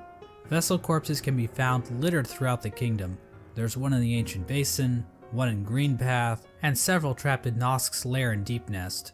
Another vessel that escaped from the abyss is the player character, the Knight. The exact details on how the vessels escaped the abyss is unclear. There are indications that they might have slipped into Deepnest through some old passageway, given void influences in part of the area, and all the corpses found in Nosk's lair. At some point, all entrances to Hallownest were closed off, with the old well and Earthmouth being the only way to sneak back in. Despite this, several people have wormed their way into the kingdom, with few ever returning. Characters like Relic Seeker Lem seemed content to just pillage artifacts from the ruined kingdom, but other bugs seemed interested in something greater. In the Howling Cliffs rests the corpse of a member of the Grim Troop. The task of this bug appears to have been to seek out Hallownest, so that the troop might be summoned to the kingdom in the future. The Grim Troop are basically a group of bugs that serve a higher being known as the Nightmare Heart. The troop keeps the heart alive by feeding on the nightmares of fallen kingdoms. This process also involves sacrificing the troop master to his own child because, hey, look at this cool ass boss battle. Another important group that traveled to Hallownest are the God Seekers. After being abandoned by their old gods, the gods of thunder and the gods of rain, these bugs left their home in the Land of Storms, seeking out a new god to worship. The God Seekers looked to gods to save them from their own silent mind. While traveling through the wastelands, the God Seekers constructed devices called God Tuners, which helped them seek out new gods. Through this device, they were able to detect the lingering power of the Pale King and find their way to Hallownest. When they arrived, however, the God Seeker was forced into hibernation. She was encased in a strange sarcophagus-like cocoon, which was itself chained up with a lock. It's not clear how this forced hibernation worked, seeing as the cocoon appears to have been made by the God Seeker herself. As for who put the cocoon in chains, I think the most likely candidate is the Dung Defender, considering how the God Seeker's cocoon is found in the junk pit in the waterways, an area the Dung Defender has tasked himself with protecting. This was the general picture of Hallownest after the Hollow Knight was sealed inside the Temple of the Black Egg. The kingdom was stuck in a kind of stasis, with the Pale King civilization destroyed and the Radiance unable to break free from her chains. The Pale King was rebelling against nature, trying to keep his work standing indefinitely. The stasis over Hallownest held for an age. How long is that exactly? Well, we have no idea. As I'm sure you've noticed, there really isn't a timeline for anything that happens in this game. We also have no idea how long any of these bugs can actually live. Elderbug wasn't around to see the Stagways open, but we know several other characters were, implying that Elderbug is probably one of the youngest characters in the whole game. But this stasis over Hallownest wasn't going to last forever. At some point, the Radiance erupted out of the Hollow Knight, cracking its shell and releasing a loud and powerful roar. The amount of infection leaking out of the Hollow Knight became even greater. The many corpses that lined the roads and cities of the kingdom sprang to life with the amplified power of the infection. This strengthened infection prompted the departure of the Weavers back to their old home. Now this old home might actually be Farloom, the kingdom in which Hollow Knight Silksong takes place. But the amount of knowledge we have about Silksong right now is pathetic, so I'm not saying that's confirmed or anything. This is also around the time that Quirrell arrives back in Hallownest. His memory of Motomon appears to have been clouded due to his time outside of Hallownest. These events are depicted in the Quirrell prequel comic, which also shows an image of the Hollow Knight with a pre-cracked shell. This could mean that Quirrell's arrival happens roughly the same time the Hollow Knight's shell cracks. At around the same time Quirrell arrives in Hallownest, we also see the arrival of the player character, who is commonly referred to as the Knight. The Knight was one of the lucky vessels that was able to make its way out of the abyss. Somehow the Knight ended up venturing beyond Hallownest and into the wilds beyond. It's implied that the Knight was called to Hallownest by either the sealed Hollow Knight or the Radiance within. Regardless, once the Knight shows up and yeets itself off this cliff, the actual game of Hollow Knight finally begins. Now, there's a lot of details we could get into. Hallownest is full of NPCs and bosses, each with their own stories to tell. But to be honest, I don't think we need to go through all of them, since their stories are relatively straightforward. For example, let's look at the Brooding Moloch. So why is the Brooding Moloch brooding? Because all its friends are dead. And there you go, that's the lore for the Brooding Moloch. Also, it's the only character in the game with a visible asshole. Now, did you really need me to explain that to you? Probably not.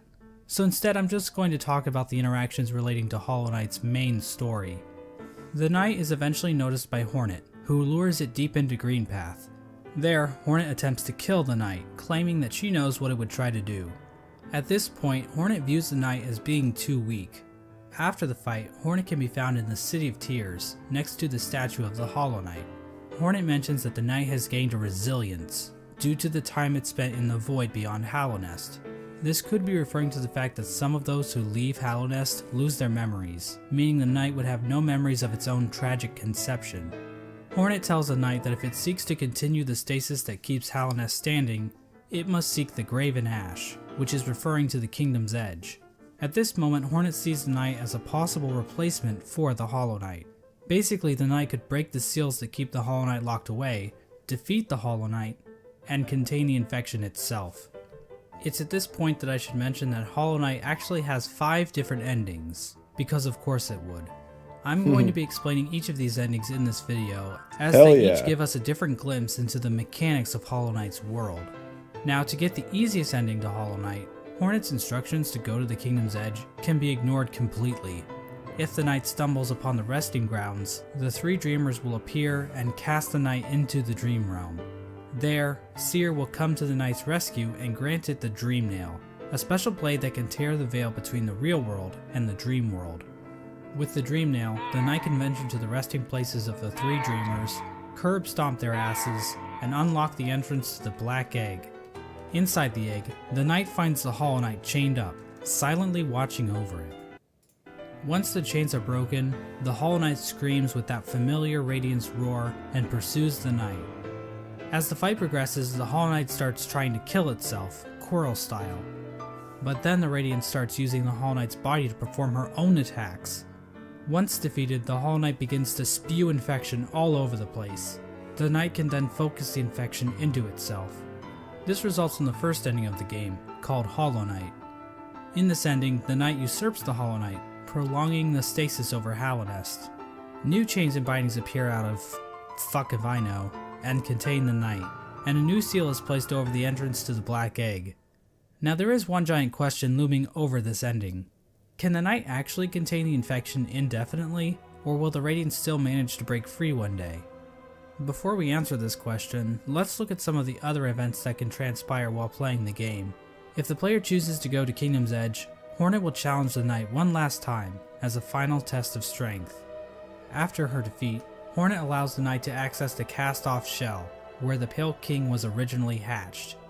By interacting with this egg, the knight's shell is marked with the King's brand, technically making the knight the new ruler of Hallownest. With the King's brand, the knight can now open the entrance to the Abyss and discover the place of its birth. When leaving the Abyss, the knight can encounter Hornet again, where for the first time, Hornet suggests that there are actually 2 outcomes the knight can enact. She tells the knight that it can either prolong Hallownest stasis, or face the heart of the Kingdom's infection. Within the knight, Hornet sees a chance for change. Instead of just replacing the Hollow Knight, Hornet believes that it may be possible to get rid of the infection completely by using the void inside of the knight. After visiting the Abyss and obtaining the Shade Cloak, the knight is capable of reaching the White Lady, hidden away in the Queen's Gardens. The White Lady tells the knight that she has been awaiting a vessel to accept a gift, that gift being 1/2 of a charm called the King's Soul, which she claims will give the knight more power. The White Lady goes on to explain that she can feel the weakening of the Hollow Knight within her roots. She tells the knight that it is free of the blemishes that made the Hollow Knight a flawed vessel. From this dialogue, it is implied that the knight truly is a pure vessel, capable of containing the Radiance successfully. But it's not quite that simple, so we're going to have to dig a bit deeper into this. Basically, we're going to need to answer a simple question. What exactly does it mean to be a Hollow Knight? Despite the White Lady's words, we have a number of instances where the characters and item descriptions mention that the knight has a will, and maybe even a mind. But from the Pale King's dialogue when describing the Hollow Knight, it is stated that a pure vessel has no mind or will. So is the White Lady wrong? Or maybe even lying? Her eyes have been clouded by time, and she can be tricked into thinking that Ogrim is in the room when the knight is wearing the Defender's Crest charm. She also thinks that Dryia is still alive, which... So maybe the White Lady is just senile. My problem with that theory is that the White Lady states that the vessels stand out to her clearly in a misted world, due to them being her spawn. She also questions whether or not the knight sought her aid, which would imply that the knight must have some kind of will. So for whatever reason, the White Lady thinks the knight is still capable of containing the radiance, even if it's still able to make decisions. After all, the Hollow Knight was considered pure, but they still taught it how to wield a fucking sword. I mean, if the knight were truly and completely hollow in a literal sense, it probably shouldn't even be able to walk, or draw a map, or open a goddamn bank account. In short, this whole concept of being hollow is so abstract and hard to define, I don't really feel comfortable giving a solid answer on whether or not the knight is or isn't truly hollow, and I think the game leaves room open for other interpretations. Of course, the White Lady's gift is useless without the other half of the King Soul. In order to reach it, however, the knight must travel to the White Palace, locked inside the body of a King's Mold. In order to bypass the seal, the knight must use a fully awakened Dreamnail. It can do this by bringing 1800 essence to the seer, allowing her to sharpen the weapon's blade. If the knight does this, the seer remarks that the knight truly is the wielder that her tribe has been dreaming of. There's no explicit reason why the Moth tribe was dreaming about this supposed wielder so much, but it seems like they believe the wielder would wash away the crimes the Moth tribe committed by turning their backs on the Radiance. The seer seems to know that the knight might kill the Radiance, and she seems accepting of it, ready for her and her tribe to disappear and be forgotten forever. With the awoken Dreamnail in hand, the knight can travel to the Pale King's refuge and locate the other half of the King's Soul charm. When equipped, the King's Soul provides a never-ending supply of soul, making it almost useful if it weren't for the insanely high cost of the charm, and the painfully slow rate at which it increases, and the fact that the charm will get replaced in about 5 minutes after you get it. The King's Soul charm itself symbolizes the union between two higher beings. To me, this implies that the King's Soul is a representation of a vessel, which also was created by the union of two higher beings. With the King's Soul in their inventory, the knight now gains access to an area in the abyss called the Birthplace. In this massive pile of vessel shells, the knight can find a giant egg. Dreamnailing the egg allows the knight to access its own memory when it was cast down into the abyss. Sorry if you hear stuff from my mic. My cat is rubbing herself on my microphone. Dreamnailing the egg allows the knight to access its own memory when it was cast down into the abyss. From viewing that memory, the King's Soul charm is replaced with the Void Heart charm. The recollection of this event allows the knight to come to terms with the void inside itself.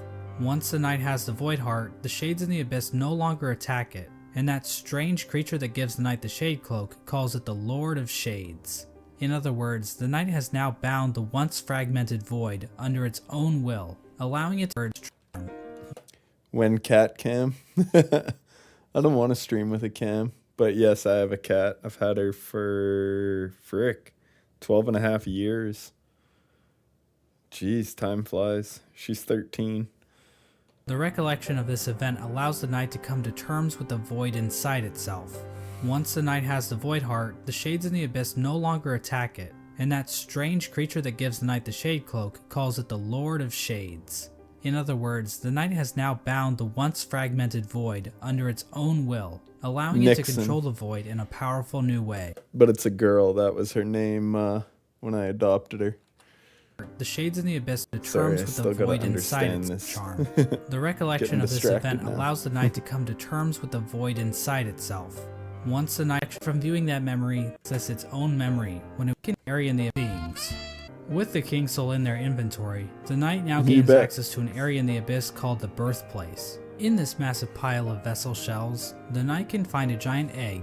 Dreamnailing the egg allows the knight to access its own memory when it was cast down into the abyss. From viewing that memory, the King's Soul charm is replaced with the Void Heart charm. The recollection of this event allows the knight to come to terms with the void inside itself. Once the knight has the Void Heart, the shades in the abyss no longer attack it, and that strange creature that gives the knight the Shade Cloak calls it the Lord of Shades. In other words, the knight has now bound the once fragmented void under its own will. That's the attack by Pure Vessel. The tentacles.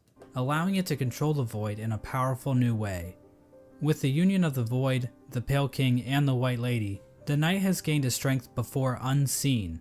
It is with this charm that 2 additional endings become unlocked. Hornet will now be standing outside of the Black Egg, offering to help the knight should the opportunity arrive. Midway through the fight with the Hollow Knight, Hornet rushes into battle, subduing the Hollow Knight and piercing its shell. It's at this point that the Knight is given the perfect opportunity to enter into the mind of its sibling, fighting the source of the infection head on, and finally putting an end to the Radiance's tyranny. Or I can just stand there and let Hornet get knocked unconscious. If the Knight finishes off the Hollow Knight as usual, the sealed sibling ending occurs. Basically, it's the same as the Hollow Knight ending, but now Hornet is in the room too, and her face appears on the door of the Black Egg. It's not clear what exactly this means for Hallownest. This might imply that Hornet is now a dreamer, but she's inside the temple, meaning that no one can actually get in there to kill her should the Knight ever start leaking infection. At the same time, Hornet mentions that the bindings of the Black Egg would drain her, so she's probably just going to die anyway, right? Generally, people consider this to be one of the worst endings, but it's worth pointing out that Team Cherry doesn't support any one ending as being the true ending. Each ending is canonical, and Cherry doesn't support any one ending as being the at the thing that no. This might imply that Hornet is now a dreamer, but she's inside the temple, meaning that no one can actually get in there to kill her should the Knight ever start leaking infection. At the same time, Hornet mentions that the bindings of the Black Egg would drain her, so she's probably just going to die anyway, right?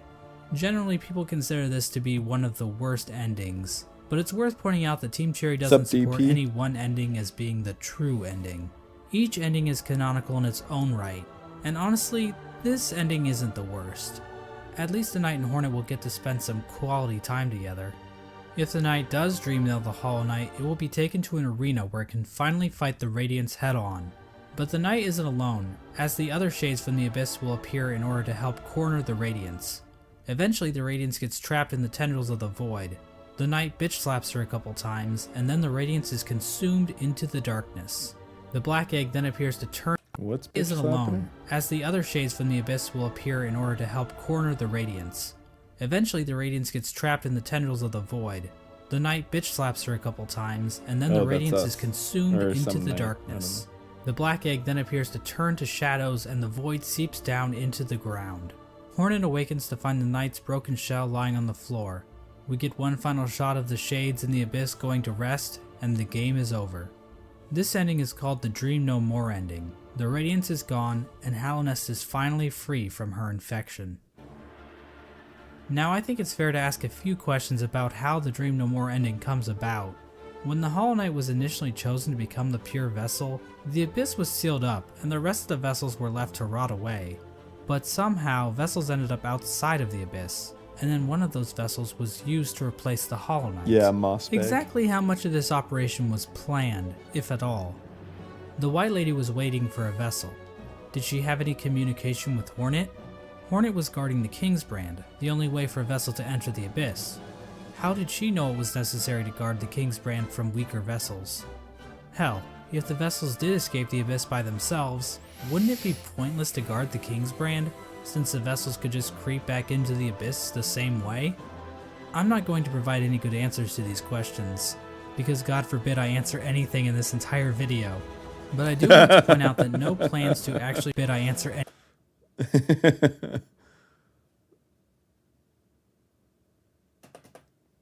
anything in this. A dirty Sanchez. Probably diddle grubs. Entire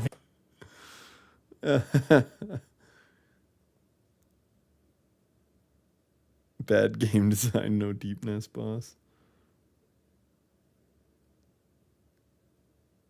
video. But I do want to point out that no plans to actually produce the Dream No More ending are explicitly stated in-game. So we can only speculate as to whether or not the White Lady or Hornet, or maybe even the Pale King, knew that they could defeat the Radiance by creating a Lord of Shades like the Knight. Regardless, the next two endings were definitely not planned. In fact, the last two endings that were added in the Godmaster update almost feel out of place. The Godseekers basically hijack everything to the point where you don't even have to enter the Temple of the Black Egg to beat the game. That's like beating Mario Bros without ever seeing Bowser. But on the other hand, the Godmaster endings basically reinforce that Hallownest does not exist in a vacuum. which can help the world of Hollow Knight feel more real. Because what else is reality but just a bunch of random chaotic stuff happening all the time? If the knight finds the Godseeker in the junk pit, it will be able to enter her mind and refight all the bosses in the game. This is part of the Godseeker's ritual. They basically attune to the resonance of gods through ritual combat. This allows them to ascend their minds higher and eventually, through the use of godly focus, achieve communication with the god sleeping in Hallownest's heart, the Radiance. Now I know what you're thinking. That's a pretty convoluted little religious practice they have going on here. What's next? Are they going to start measuring the knight's Theon levels? It's pretty complicated, but the point is, these Godseekers have some serious capabilities to fuck things up in Hallownest, as we're about to see. As the knight makes it further and further through the 4 pantheons, the Godseekers get closer and closer to making contact with the Radiance, locked away inside the Hollow Knight. At the end of the 4th pantheon, the Radiance makes herself aware in this strange reunion cutscene between the vessels. But she isn't the only one to make an appearance. The Void itself appears to go on the attack, rising up to meet the Radiance's call. It's at this point that the final challenge, the Pantheon of Hallownest, becomes available. The Godseeker finally acknowledges the knight as being more than just a simple cringer, and they begin to watch the knight more intently. After defeating like a bazillion bosses in the final pantheon, the knight finally comes face to face with the Absolute Radiance, a stronger, more enhanced version of the game's final boss. Finally, Nice. the stage is set. After roughly 40 Stronger minutes of intense and more agony enhanced. and tedious boss battles, the knight has finally reached the ultimate enemy responsible for the destruction of Hallownest. Truly, this will be a battle for the ages. But first, let's check in on our old pal Menderbug. As it turns out, he's still alive when the knight arrives in Hallownest, and he's still fulfilling his duty after all this time. Let's take one last look at his diary. My lovely diary. Someone's gone and broke my favorite sign. Right there at the top of the crossroads. Keeps happening too. But you know, I just can't get mad about it. I should be thanking them, really. More chances to fix that beautiful, complex sign. And I've stocked up on spare parts, so... Damn, no fear that's they'll nasty ever and stay cool. broken for long. We're gonna watch a Pantheon speedrun with all bindings. Unfortunately, the only way to ever read the Menderbug's diary is to kill him in cold blood. I'm not sure why Team Cherry thought this was necessary, but the general consensus on Reddit... Those guys are awesome. Team Cherry thought this was necessary, but the general consensus on Reddit is that they are bloodthirsty warmongers, so it checks out. But at least Menderbug's last moments will be spent fixing one of his favorite signs in the Forgotten Crossroads. It's comforting to think that his final seconds of consciousness were spent in total bliss, before we sent him hurtling into the infinite chasm that is Oblivion. Well anyways, the alternate fight between the Knight and the Radiance plays out differently than in the vanilla ending. This time around, the Knight is not accompanied by any shades. Instead, after defeating the Radiance, the Knight seems to transform into this monstrosity. Now this creature goes Damn. by many names. The God of Gods, the Lord Shade, the Devourer, the Void Entity. But I don't really like any of those, so I will just call him Bill. Bill proceeds to completely annihilate the Radiance in spectacular fashion. We are then treated to the Embrace the Void ending. Bill comes back down from the sky, dropping into the rest of Godhome. The Godseeker starts to get pulled into Bill by Void tendrils. We then cut to the Godseeker in the junk pit. Void starts leaking out of her eyes, and it appears as though Bill is making an escape back into the real world, which is probably a bad thing? Finally, we see Hornet standing outside of the Black Egg as the infection begins to disappear from nearby vines. Hornet hears footsteps coming from inside the Black Egg as the Hollow Knight reveals itself to her and the two prepare for combat. So from this cutscene we can see that the Shit. Radiance's death in Godhome actually did kill her for real, meaning that the infection over Hallownest is now gone. I only did P4 DP. I did one attempt at P5 and then called it. My fiance was gone all weekend and she had got home. So I hadn't seen her since Friday, so I wanted to hang with her. And then, yeah, I just wasn't on my game that much. Frickin' struggled with Pure Vessel and didn't want to just keep bashing my head against the wall. I want to practice some of the bosses before I attempt P5. And I want to write the script, honestly. Like, that's the thing with making YouTube. Like, I really enjoy making videos. So right now I want to make my video on Hollow Knight more than I want to beat P5. I do want to beat P5, and I'll attempt it someday and hopefully get it done. Just not in the cards this week. This means the seals inside of the Black Egg probably wore off, allowing the Hollow Knight to escape its prison. In other words, the Embrace the Void ending is a goddamn cliffhanger, and we have no idea how Team Cherry plans to follow this up. The Hollow Knight is running loose in Hallownest, and the Knight has transformed into a raging void monster that might try to destroy the entire kingdom, or at least what's left of it. What's even more strange about this ending is that the announced sequel, Hollow Knight Silksong, doesn't seem to be related to this. Will do, Koenig. Yeah, it's funny. At the very start of stream, I got him to like less than 25% health. And then after that, bashed my head for like an hour, beat him a couple times, felt good, went into P4, fought him a bunch, didn't get it done, went back and freaking attempted him some more. Felt like I had the rundown, and then I did get it done, but I only had 1 health. He was shooting those vines, and I just went in for it and beat him.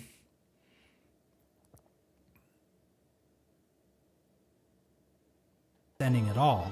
But Yeah, he is a fun boss. I feel like I have his move set down pretty good now, but yeah. that's a whole different shit show. Obviously, the biggest mystery surrounding this ending is the appearance of Bill. Did this The toughest thing for me was in the final 25% when he starts shooting the tendrils, the void tendrils. Yeah, that's true, Maple Syrup. I wasn't even really jumping that much. But yeah, aside from his knives, that's pretty much the way. And yeah, like Nightmare Grim, same type of thing. Once you understand the fight, it just becomes like a rhythm thing. And that's where I was getting with Pure Vessel. But yeah, I just didn't have time for P5 yesterday or this week. But I'll get back to it. Oh. creature exist in the void already? Or was it somehow willed into existence by the power of the Godseekers? Did the Knight turn into this thing, or did it just become a part of it? Examining a statue of this creature and other forms of the Knight grant the player a Hunter's Journal entry for an ancient artifact called the Void Idol, which might imply this creature might have been worshipped by the ancient civilization. But again, that's pure speculation. We don't know what this worshipful artifact called the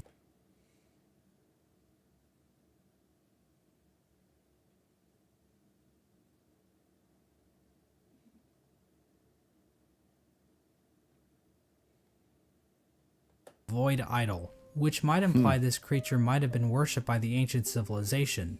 But again, that's pure speculation. We don't know what this worship of Void exactly looked like. Maybe the Void they worshipped took the form of something more sinister. There is one thing we know about this monster though. It's weak to flowers. Yes, these things. As it turns out, those delicate flowers that Zamir has stockpiled up her ass are actually useful for something. They contain a strange power that even deters the White Lady from touching one. The Godseeker, however, is dumb enough to accept a flower from the Knight. If the player does this, instead of Void being released out into the world, this flower pulls a no you, and the Godseeker and Void disappear into thin air. The flower itself is described as giving off a pale light, which appears to connect it to the pale beings. Like I said before, pale beings appear to be some form of top-tier gods. As of right now, we are only aware of 2, the Pale King and the White Lady, but the fact that Zamir brought these pale flowers from a faraway land implies that there are definitely more of them out there. Another small hint of the existence of pale beings are the pale ore items that can be found all over Hallownest. Did these come from the Pale King, or possibly some other pale being? And what exactly are they? Are they poop? In general, the Godmaster endings appear to be doing a lot of setup for future Hollow Knight content. Like I said before, Hollow Knight Silksong doesn't seem to connect to these events on the surface, so we are in a bit of a bind when trying to discuss what these endings actually mean for the greater narrative Team Cherry is building. There's definitely a lot more to consider about what the Pale Beings are and what properties they possess, and we also have plenty of questions surrounding the Void. and how bugs have interacted with it in the past. It almost feels like we are looking through a keyhole, trying to grasp onto the totality of Team Cherry's creation. How powerful are creatures like Bill and the worms? Where did things like the Void even come from to begin with? How much bigger is the world beyond Hallownest? Is Bardoon into butt stuff? But of course, that's the appeal of a game like Hollow Knight. Having all of the answers to every question would just ruin the mystery of the world. Plus, if we didn't have questions like this to waste our time on, then what else would we be doing with our lives? Go outside? Ugh. And so this video comes to an end. Now I know the average attention span of a YouTube viewer is 9 minutes, so let me leave you with a few takeaways. 1. Hollow Knight is a game about bugs. I know this may come as a shock, but it's true. Watch the video again, and this time, pay attention. You'll notice right away, I promise. 2. Murdering your own babies might not be such a good idea after all. I mean, this is obviously just my interpretation of the game's lore. Other people might have different views on the subject of murdering babies, and every opinion is valid, so I don't want to step on anyone's toes or anything. 3. Menderbug is fucking dead. 4. Nothing is certain. This video probably has a few flaws in it. Trying to construct a cohesive narrative with the information found in Hollow Knight isn't exactly straightforward. I'm sure my views will change in the future, and I encourage you to explore the lore yourself. 5. And this last point is fairly obvious, but I should mention it anyway. Cory in the House is the best anime. It's a party every week, baby. That's right, I'm in the house. So shake it up. Oh, nice. There you go. Yeah, we're going to watch his correction video right now. Just a little bit. So shake it up.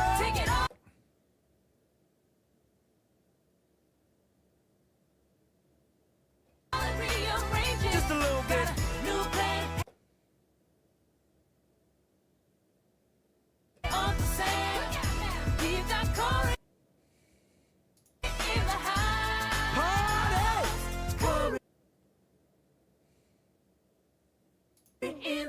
I'm your man. All right, here it is. Over the past few years of writing and producing YouTube videos, I've made a lot of claims. I try my best not to make false claims, but, and you might want to sit down for this, I do get things wrong sometimes. In fact, I'll even, on occasion, say things wrong on purpose as a joke. But that isn't going to happen in this video. This video is a serious one. In fact, with this video, I plan to right the wrongs of my past. After all, what better way to celebrate the month of April than by taking a look back at my older videos and pointing out my past mistakes. In this modern age of influencer culture and the rampant spread of misinformation online, it's important that people remember that just because someone said it in a YouTube video, that doesn't mean it's true. And I'm not talking about the unimportant stuff like news and politics either. I mean Hollow Knight lore. If you take one thing away from this video, know that a true Hollow Knight lore fan believes in their theories because they evaluated the evidence on their own, not just because they heard me say it in a video. Because, as you'll see, I do get stuff wrong. We're going to be going through some of my videos and looking at times I was completely off base. And I don't mean in a vague, up to your own interpretation kind of way. I mean flat out incorrect information. And to help me identify all these mistakes, I even recruited the help of the Mossbag community. I was blown away by the sheer number of thoughtful, useful, and respectful responses you all sent in. I might just be the luckiest guy in the world to have the support of you all. I am truly blessed. To start things off, I want to look at what is easily my most popular video, the mostly complete lore of Hollow Knight. This video has garnered an astonishing 1,000 views over the last 5 years, so I thought it would be best to start off with this one. So what did I get wrong in this video? At one point I explained the concept of pale beings. You know, the Pale King, the White Lady, Michael. I then say this. What exactly are pale beings? Well, we don't know for sure, but they seem to stand out even amongst higher beings as being even more powerful. The thing is, there's no evidence anywhere in Hollow Knight that the Pale Beings are more powerful than other higher beings. I said it in the video with such confidence, but it really was just speculation on my part. Honestly, I'm not even sure if the Pale Beings we see in-game are actually stronger than the other higher beings we see in-game. I'm not a particularly big fan of those who is stronger debates. Like, maybe Mr. Bean is stronger than Goku. For all I know, the gravity in Goku's universe might be 10 trillion times weaker than it is in Britain. So I tend not to think about that kind of stuff with Hollow Knight characters. But I don't know, is the White Lady really stronger than the Radiants? We know so little about these gods' powers, it's just so hard to say anything with any sort of certainty. Now, here's something else I said that was strictly wrong. So why is the brooding Moloch brooding? Because all its friends are dead. And there you go, that's the lore for the brooding Moloch. Also, it's the only character in the game with a visible asshole. This is just not true. There are in fact other characters with visible assholes in Hollow Knight. There's Divine, and Elderbug. So yeah, this is an instance where I was completely objectively wrong. A massive blunder on my part for sure, and a stain on my reputation for all time. Next up is my Dream Warriors video. In this video I talked about Gorb, and mentioned that he might be an alien due to his hint in the Hall of Gods reading, Dreamborn God of the Beyond. But I think there's a much better explanation for the use of the word beyond here. The Howling Cliffs is on the edge of Hallownest, connected to what one might call the Wilds Beyond, mentioned in the Elegy of Hallownest. I completely forgot about the connection when writing my script, so that's 2 videos released in 2020 with blunders in them. Man, that was not a great year, was it? Next up is my Sly is Hegemol video. Now this video is a fan favorite, and the main part of the video about Sly being Hegemol, one of the 5 great knights, is all airtight. But at some point in the video I did want to tie the theory back to an actual historical event, to help make my point a little clearer. But in that part of the video, I stated that King Otto I's raid of Poland took place in 962. Yeah, obviously it actually started in 963. I really looked like an idiot there. Sorry about that one, guys. The Maskmaker video has what I think is my worst mistake to date. I'm so embarrassed this video got 1 million views. I mentioned that there are void particles floating around in the Maskmaker's room, and that's just completely wrong. The particles in Maskmaker's room are just dust particles that appear in tons of other rooms throughout the game. If you want to see real void particles, you have to go to places like the Abyss. These particles grow and shrink, whereas dust particles just sort of fade in and out. My next mistake is from the video titled, Hollow Knight Cut Content. Edit. I know the Hive has a boss now, please shut up. In this video, I said that the Hive doesn't have a boss, when it clearly does. So what's the deal with that? Well, you see, the Hive Knight boss fight wasn't actually in the base game. Oh wow. It was added in March 2018, along with the Lifeblood updates. So the video was only accurate for about a month or so, before Team Cherry sabotaged it. And I'm still mad about it. I love hamburgers. And then there's my video solving the Hollow Knight Silksong ARG. This one is a real fan favorite. Figuring out what the cake really meant, and the truth behind Little Bomi, was so satisfying. It should be on my channel right now, so please go check it out. So what did I get wrong with this video? Well, everything I said about Silksong's release date was correct, so don't worry about that. But in the video, I accidentally said Napoleon wasn't gay. Another mistake I feel awful about is in my Wanderer's Journal video. Basically, the book mentions that the Hive was unmarred by the spread of the Radiance's infection, and I thought the book was saying that the Hive wasn't infected. But unmarred can also just mean that the Hive's operations weren't negatively impacted by the infection. We have a hint that this might be the case from the Whispering Root in the area that has the Dreamnail dialogue, Light Familiar.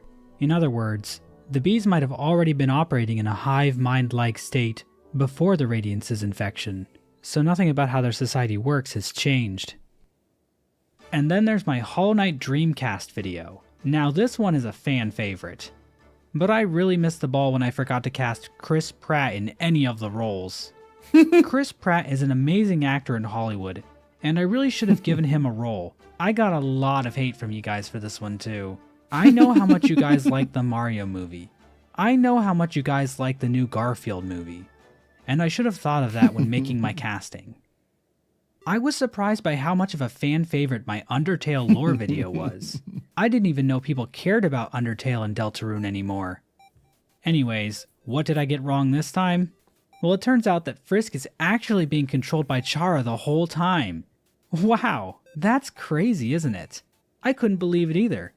But I put it in this corrections video, so it must be true. And now we have the real life bugs video. There are 2 mistakes in this video, but guess what? Neither one of them are mine. The first mistake actually comes from my dear friend Tirzu, the special guest in the video. When talking about how the bugs of the Mantis tribe lose their wings when turning into adults, he said that there are no examples of bugs that have wings when they are nymphs or larvae, and then lose the ability to fly when entering adulthood. And while Tirzu wasn't strictly wrong, he did leave a comment on the video clarifying one thing. There are certain insects, like some ant queens, who actually tear their wings off in adulthood once they've settled down. So while some insects do lose the ability to fly, it's from a point earlier in adulthood, not from a point before that. The second mistake is contentious. I've gotten so many comments from people saying that Quirrell is a pill bug. I don't know why so many people say this when boulders are right there, and we also never see Quirrell roll up into a ball. You know, the one thing pill bugs actually do. So I'm just going to say you guys are the ones who are wrong about this one. Shame on you. I'm unsubscribing. And we, of course, can't forget about this fan favorite video, Black Worm Unraveled. In this video, I talked about the Black Worm and how it perfectly connects all the loose threads left in Hollow Knight's lore. The revelations surrounding Zote's love child were especially noteworthy. But we've all seen the video, so I won't bore you with the details. So what did I get wrong? Well, at one point I referred to William Pellin, one of the creators of Hollow Knight, but I accidentally pronounced his name as Glaufilawame PLF, which, yeah, that was a stupid mistake on my part. And now we come to my Cuphead lore video, probably the video I'm most proud of. This is a video that really put me on the map and solidified me as the Cuphead lore master I am today. But I did make one small mistake. I'll just play this clip from the video. Okay, so Satan's a fucking moron. Why would you piss someone off that can literally shoot bullets from his goddamn finger? So yeah, the thing is, Cuphead only gains the ability to shoot bullets from his fingers after talking to Uncle Kettle, which only happens after the devil makes his deal with him. So I got my wires crossed a little bit. But otherwise, this video is airtight, and I highly recommend you check it out. Let's move on to the video that started it all. Hollow Knight Lore and Plot Explained. My first mistake occurred almost immediately when I accidentally called the person in this photo Dave Kazi. Dave joined Team Cherry shortly after Hollow Knight's Kickstarter ended, but this photo actually features Rowan Fraser. Rowan was an artist on Team Cherry's early Game Jam games, but he didn't end up working full-time with Team Cherry on Hollow Knight. He's sort of like the forgotten fourth Beatle, Ringo. And this was an incredibly stupid mistake. I'm lucky I didn't have any subscribers when I posted this video, otherwise I would have lost them all. Another mistake I made was assuming that the Grim Troop DLC was going to reveal a bunch of stuff about Deep Nest. I don't know why I thought that, other than at the time I was a stupid baby. Finally, I maybe sort of said Hornet was void. I don't know if this is even a relevant discussion anymore, but back in the early days of Hollow Knight, there was a bit of confusion floating around about whether or not Hornet was void like the Knight and the other vessels. The confusion, as I understand it, stemmed from this line Hornet says in the Abyss. Though our strength is born of similar source, that part of you, that crucial emptiness, I do not share. Basically, some people thought the emptiness Hornet referred to here wasn't strictly the actual void substance, but instead that the Knight had a different kind of emptiness. Hornet mentions earlier in the game that the Knight has a resilience born in part from its time spent outside of Hallownest, giving an alternative explanation for this crucial emptiness line. There was also the fact that Hornet has a black body and does look somewhat similar to the vessels, and this theory gained enough traction that I saw it posted a few times while browsing Reddit and Discord, trying to make sense of Hollow Knight's story while still scripting that original video. So I shared that view in my first lore video as a possible interpretation of the lore, and then in my Zote video, I brought up this theory again, stating it as if it were a fact. It is possible for siblings to have personalities and voices, since we know that Hornet is a sibling. So technically, this was a mistake for my Zote video, What's the Deal with Zote the Mighty, a Knight of Great Renown? Applause. My second Zote video, Zote, My Personal Hero, was a fan favorite on the channel. I say it was because, well, there's been a reevaluation of Zote's character in recent years. Sure, he says he's a Knight of Great Renown, and his 57 precepts are genuinely great life advice. Since listening to Zote's lectures, I've cleaned my room, fixed my diet, and cut all ties with my parents. But it turns out Zote has a darker side. When talking to him in Dirtmouth, he claims to have earned a trophy in the Coliseum of Fools by defeating a foe to thunderous applause. But then I remembered, I actually saw Zote in the Coliseum of Fools twice. The first time he was in a cage, and the second time he was only fighting me. So when did he defeat this shielded fool? That's when I thought, is Zote lying? Did he just take the helmet off a corpse someone else had already killed? Taking credit for someone else's work like that is totally unacceptable. I even made an entire 4-hour video explaining how wrong that is. So the mistake I made in this video, 4-hour video explaining how wrong that is. So the mistake I made in this video, Zote, My Personal Hero, dear viewer, was even calling Zote a hero in the first place. I fell into the Zote pipeline, and before I knew it, I myself was spreading Zote propaganda. And for that, I am truly sorry. My hidden Easter eggs in Hollow Knight video was a lot of fun to make. My favorite part about it was I got to talk about games other than Hollow Knight for a change. Thank God. But instead of making a false claim, the mistake I made in this video was omitting something so obvious I've been annoyed at myself ever since. The Grubberfly's Elegy, the charm that gives you a projectile beam attack while at full health, is obviously a reference to Link's beam sword attack in Zelda. Now, I'm a huge Zelda fan. It's such a good TV show. I hope they make it into a video game someday.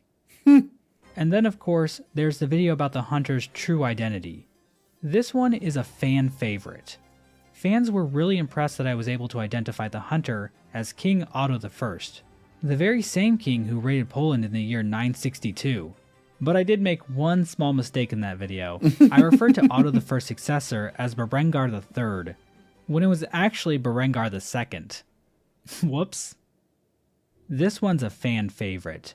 The Menderbug sex video was quite controversial when it first released back in 2015, but as the community processed the arguments I made over the video's 3-hour runtime, it became clear that I was really onto something.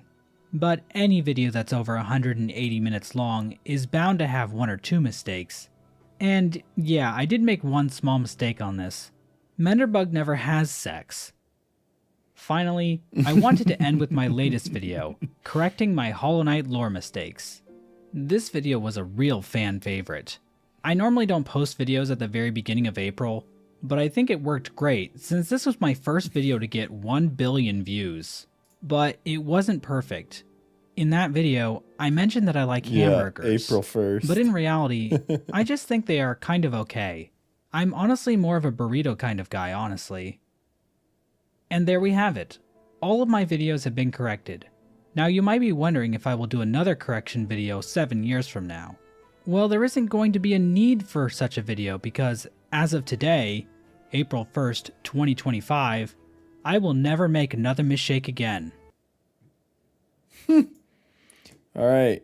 I am gonna go get some food, but I'm gonna eat while I watch, so I'll be like 1 minute just grabbing food, and then I'll be back down and we'll watch this. But I'll just be muted while I eat.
Yep, lunch.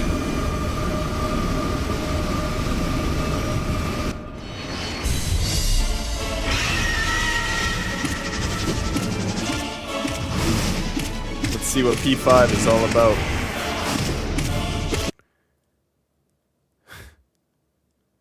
That's insane that you did P5 all bindings, though. Just saying.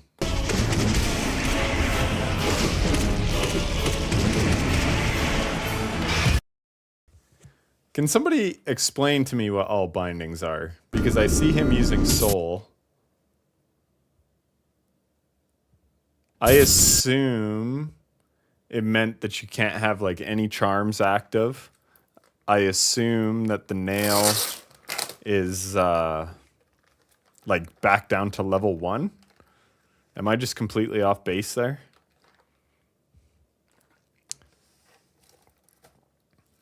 Because, yeah, right away I saw him using the Void Scream spell with his soul. But, bindings reduce your max HP to 4. Oh my fucking god. Your max soul to 1. Oh, 1 spell and heal. Oh my god. Nail does 13 damage instead of 21. And no charms.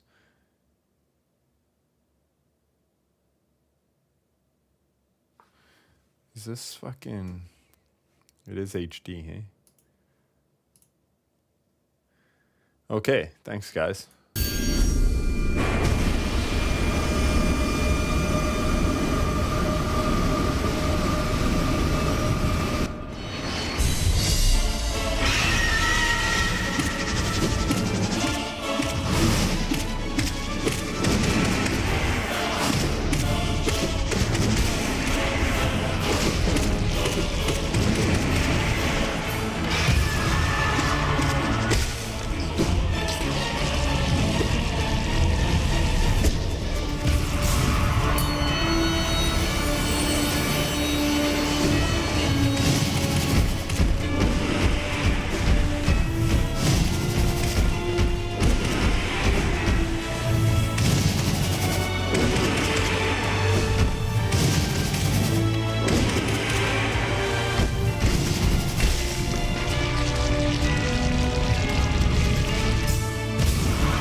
Damn, he makes False Knight look easy, dude. Holy shit. I love how much he uses nail arts. This is awesome.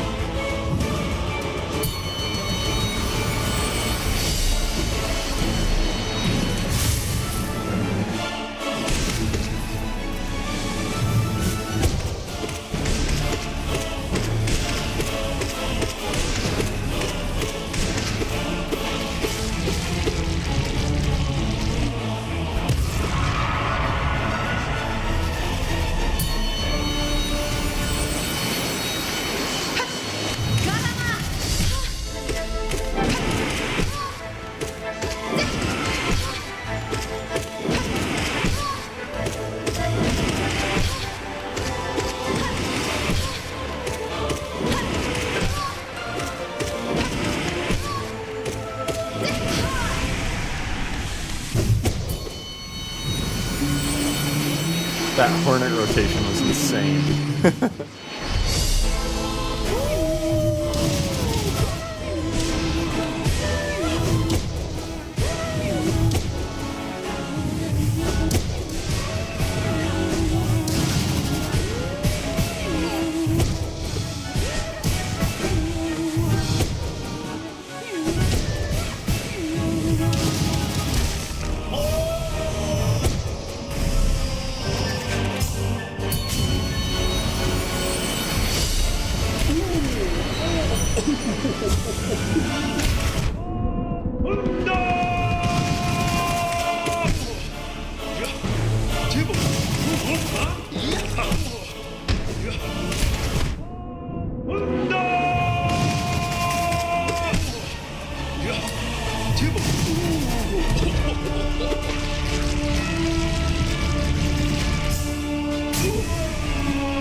What's up, Zote the Mighty?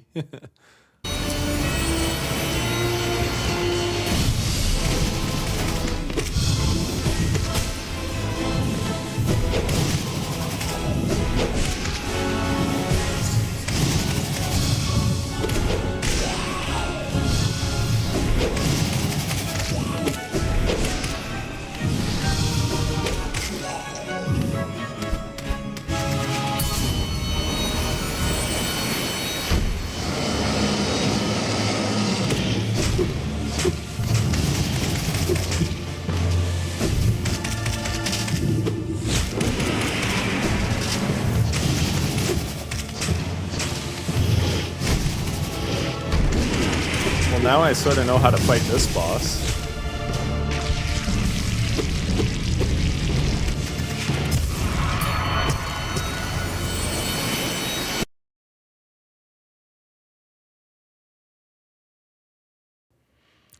Yeah. Thanks for pointing that out, Maple Syrup. I honestly, when I watch people like these, I just assume everything they're doing is intentional. Like, they're so fucking good.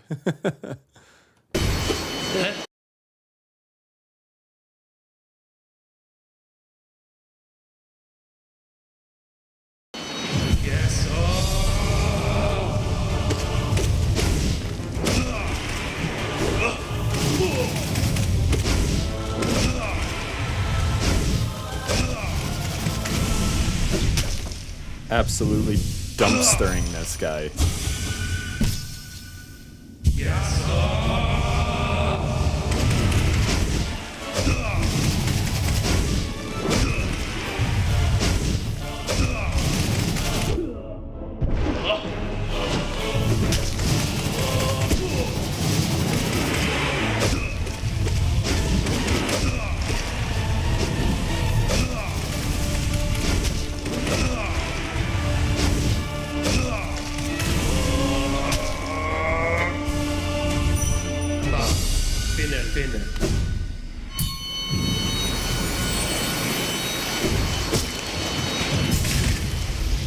Aw, damn, I could have got some overshield if I beat them brothers.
My god. I know this isn't the hard version of Soul Master, but like the P4 version, but my god, he absolutely shat on him.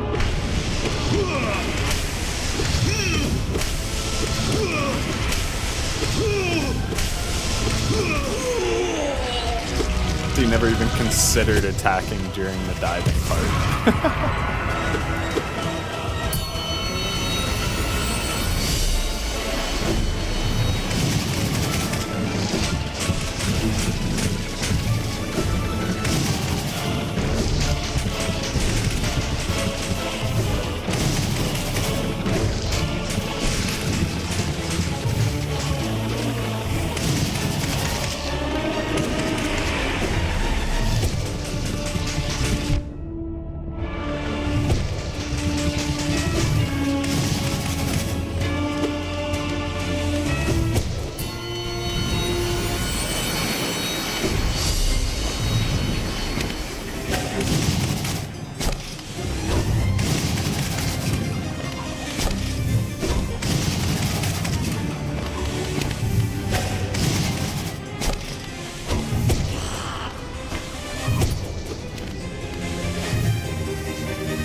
Bro, are there fucking 3 mantises?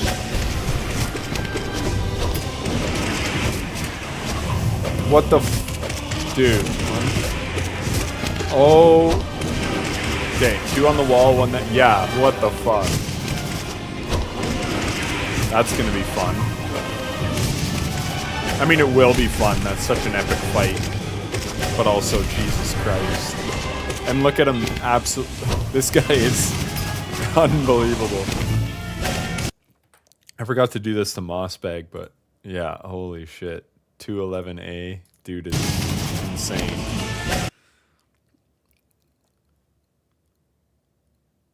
Yeah, I thought I saw all 3, but I didn't really know. Literally makes it look easy. Yeah, 100%.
This guy's name is Broken Vessel. Makes a lot of sense now. I'm glad I know some lore.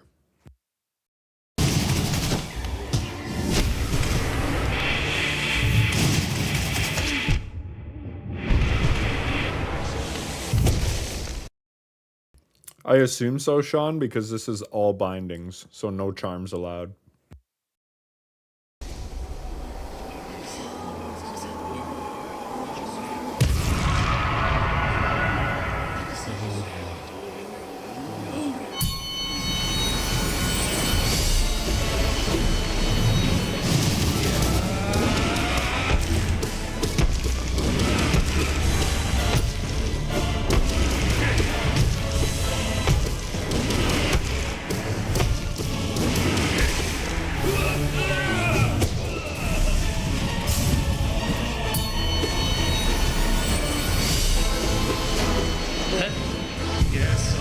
Do not expect that of me. I will never, ever be this good, and I'm fine with that.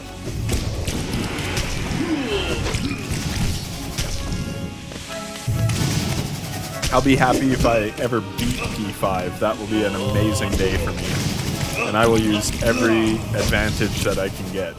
I will not be doing no binding.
Jesus.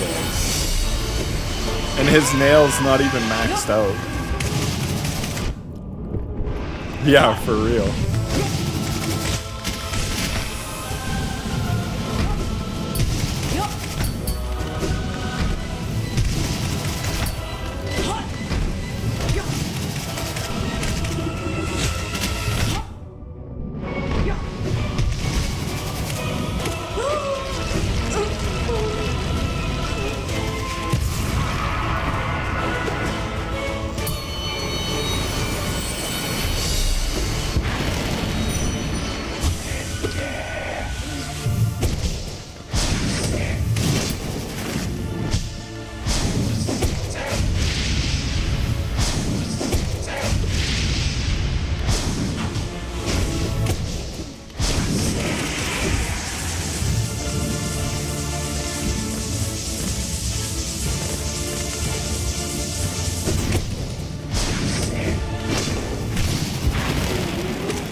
Oh yeah, that makes sense, maple syrup.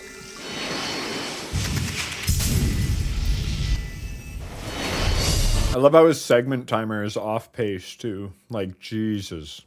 It looks flawless, yet it can still be better.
That was insane.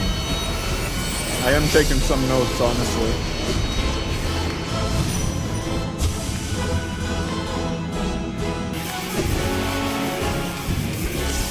The main note, I need to fucking start using nail art.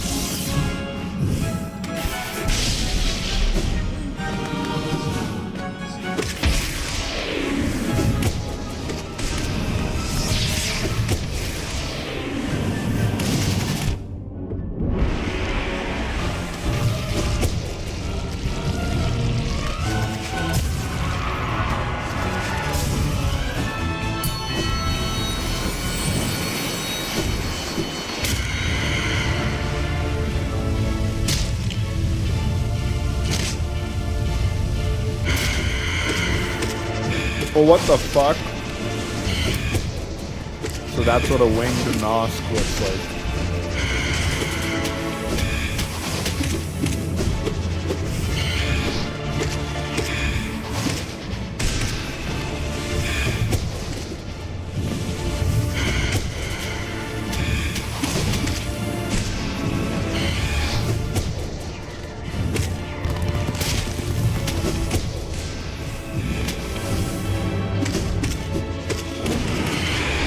Yo, thank you, Ins, for the gifted sub. I appreciate that.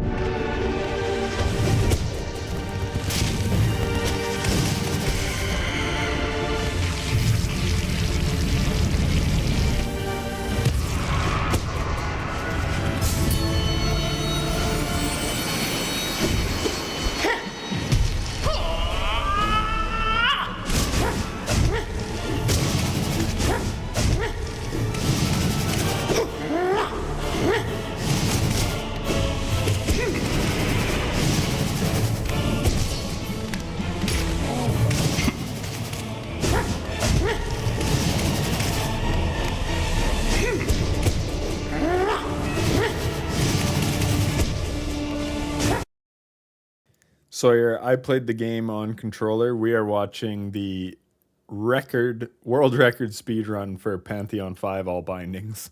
So this is not me.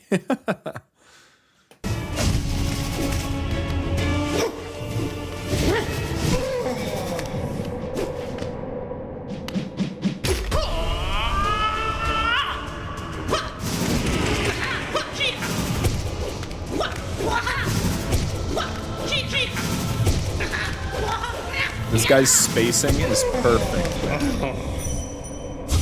He is so good. Sounds good, maple syrup.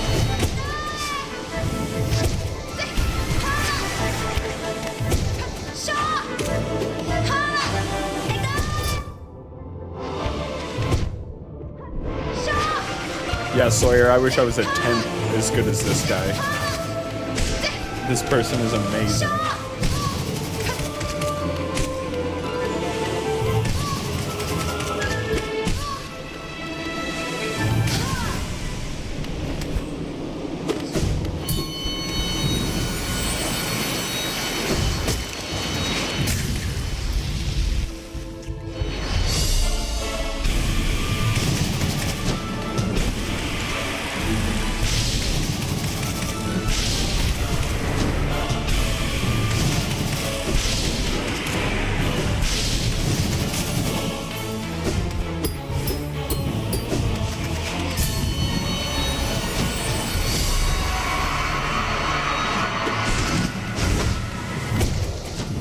Holy shit, so this is P4 already. So this is getting close to the end.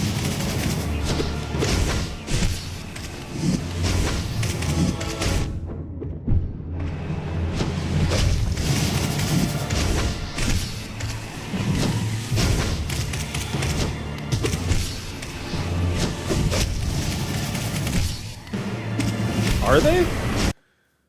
Because, like, he just fought Sly, and that was the boss. Okay, well, I'll see.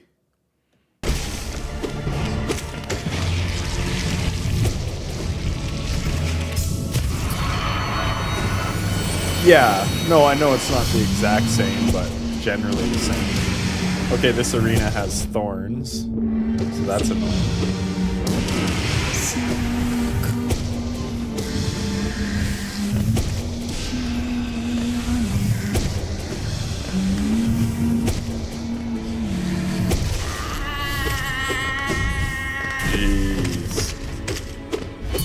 He destroyed No Eyes, man. And then Trader Lord, yeah.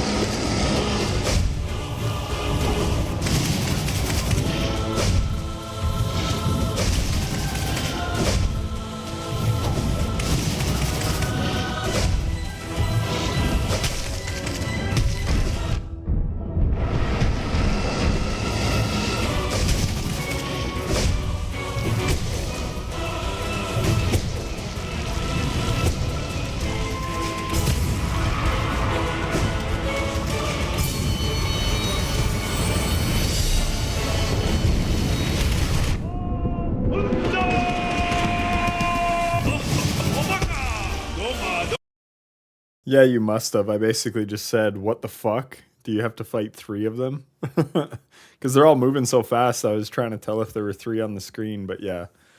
Basically, I was like, what the hell? And they're called Sisters of Battle, I guess.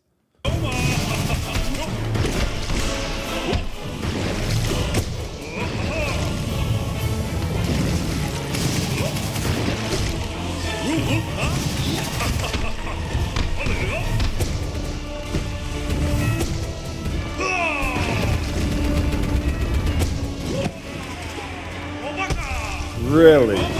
People can mod that shit? That's crazy.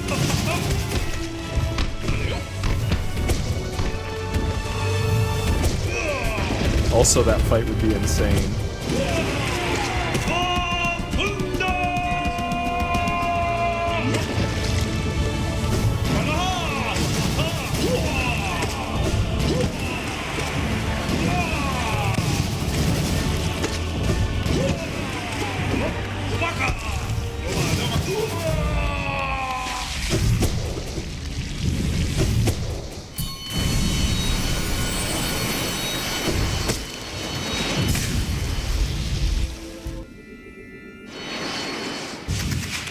maybe we'll check that shit out after this.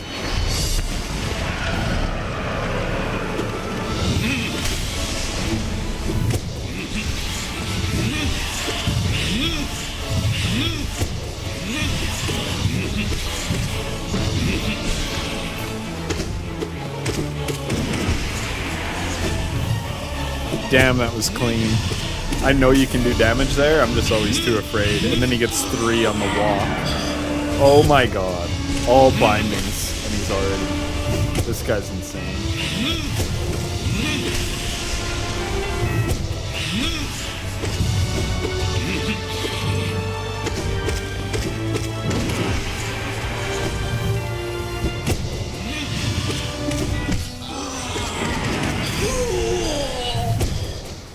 Bro, what the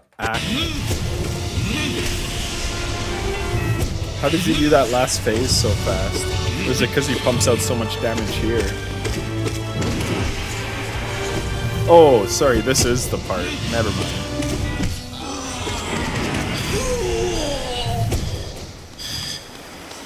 This is the part. I got mixed up for a sec.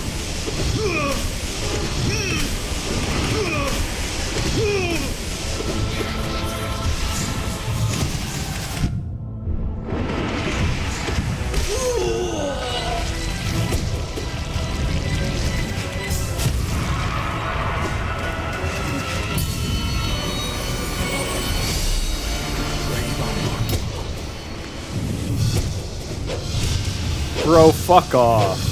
This guy, but with platforms? Oh my god. And this late into the run? I am gonna... I don't want to say this will be the worst, because I'm sure whatever's coming is fucking disgusting. But what the fuck? Oh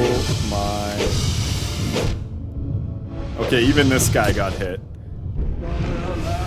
Oh, dude. Yeah, and you guys are saying worst. I can believe that. That looks fucking obnoxious, dude. That is so bad.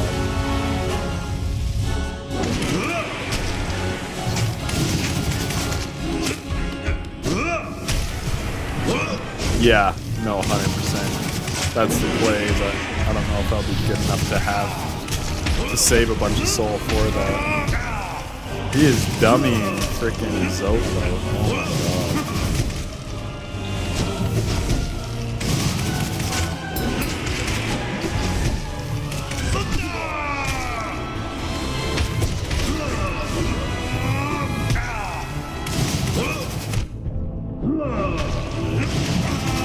Oh my god.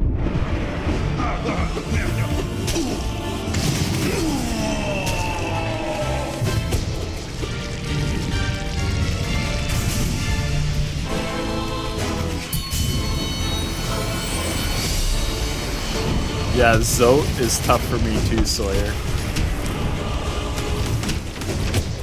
Oh, right, that wasn't the real knight. Oh, shit. He's actually taking damage here.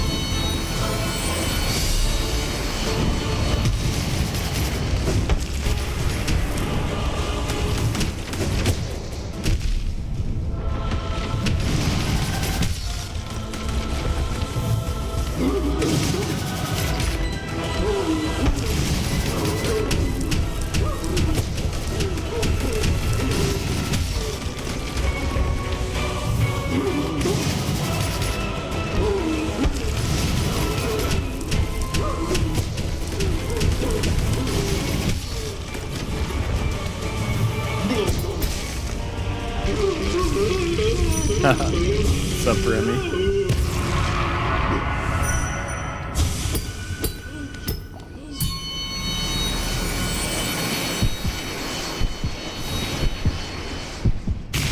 Bro, of course, Nightmare King Grim is in this. Like, I actually like this fight, but after this fucking gauntlet, it's just gonna be so intense. So another fight that I'll have to learn inside and out. I mean, I already learned this one, but I would have to practice it before attempts.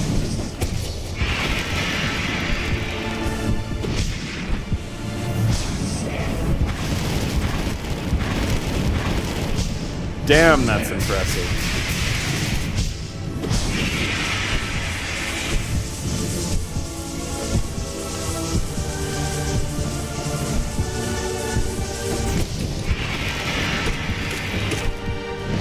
Yeah, I can see Markoth being exceptionally difficult because it's so random. And then PV, I'm glad to hear even you struggle with PV a bit because I find that fight pretty hard. I've done P4 Sawyer, but I have not done P5. I only did like one attempt at the end of stream and then just called it because just had other stuff going on. But I'm not going to have time to do P5 attempts before Silksong comes out. But I will do them on stream someday for sure because I really want to beat P5 at some point. P15 in Silksong. Yeah, I'm excited to see what's in store for Silksong as well.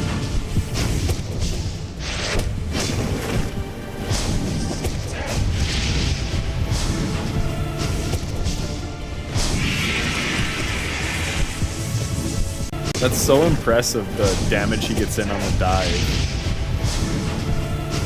Just goes right to where the boss is going to end up and he does a freaking charge slash.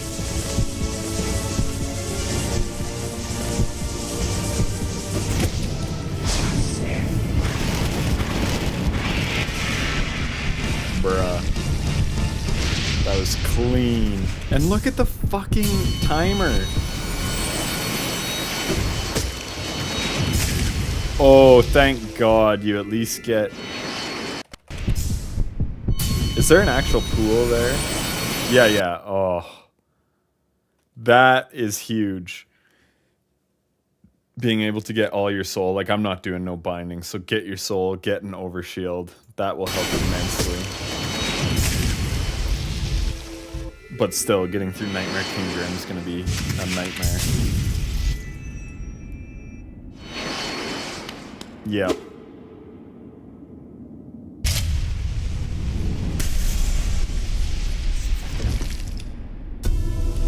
And this guy's a minute off pace. I just can't.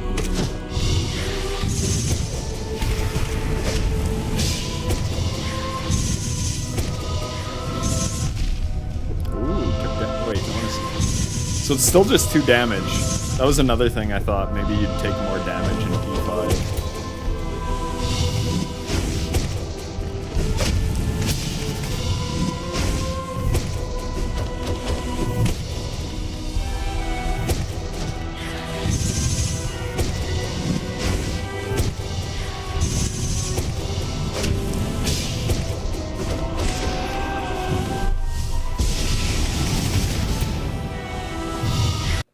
No, but you know what I'm saying. I didn't know what to expect. No, I'm not saying it's not super hard. I'm just saying I thought maybe P5, all the bosses would do more damage, not just Pure Vessel or something. Yeah, I agree, Sawyer. I struggled. I got to the end of P4 like at least 7 times before I overcame Pure Vessel.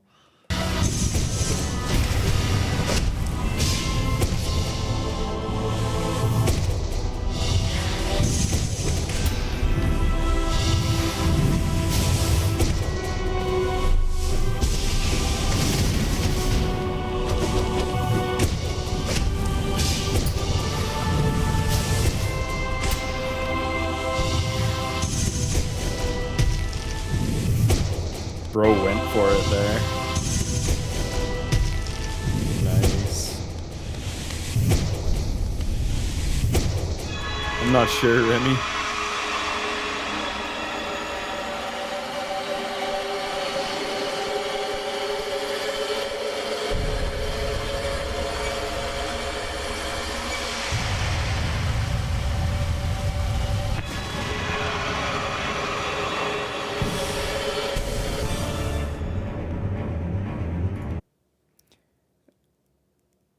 Actually, it looks like he's not streaming now. So given how long we've been doing this, I don't think he went wire to wire. I would highly doubt.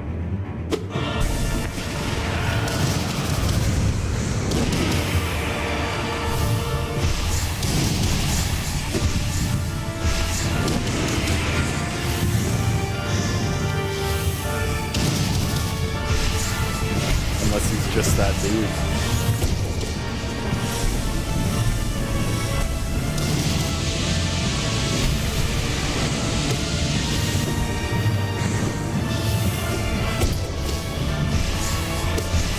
So the fireballs look bigger and maybe more frequent. Do the swords move faster? They might be moving faster.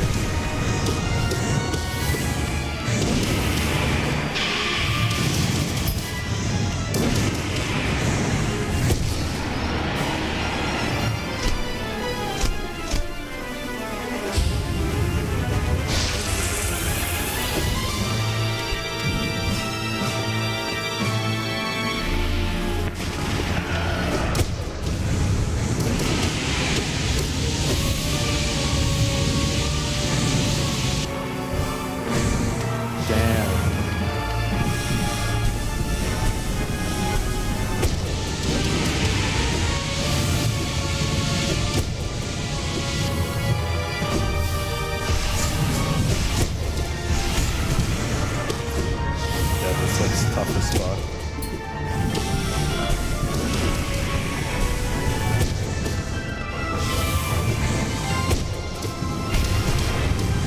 Oh, nice down dive to avoid the sword.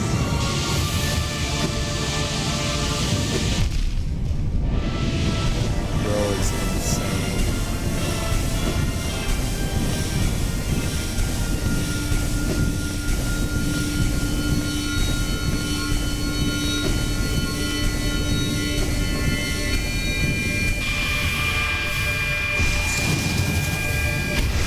Of course, it's not just one hit.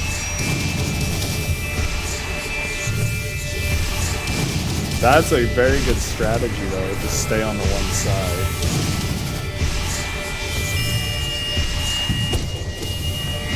Dude, it's so tanky! Oh my god.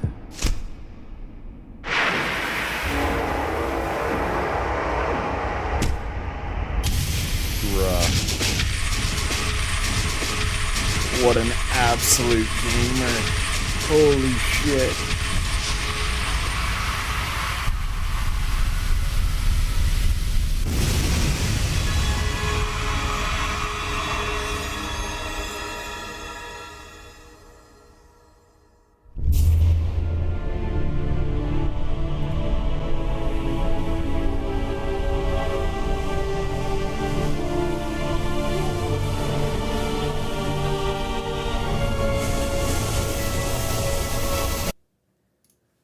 Alright.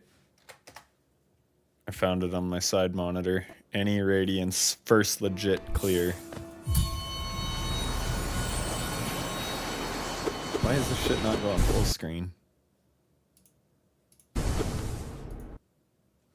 No, I'm not doing it today, Remy.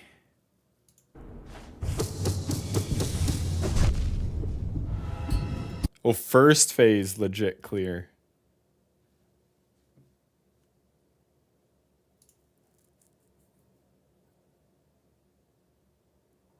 Any Radiance, all glitches is the impossible worth doing.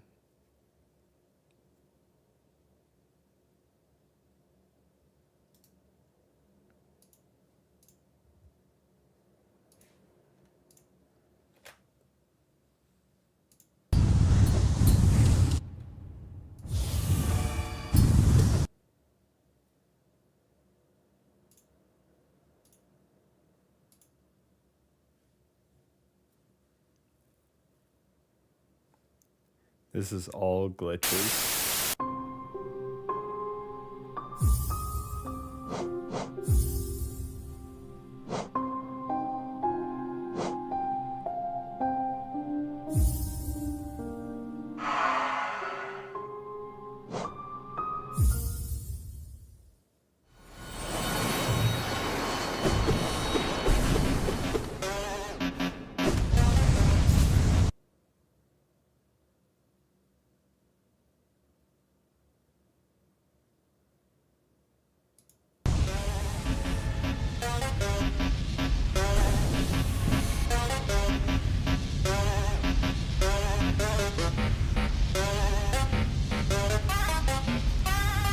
What the fuck?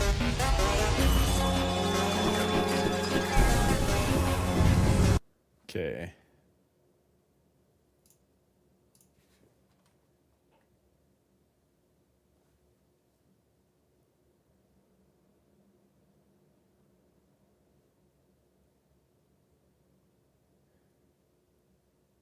Okay, here's Fireborn.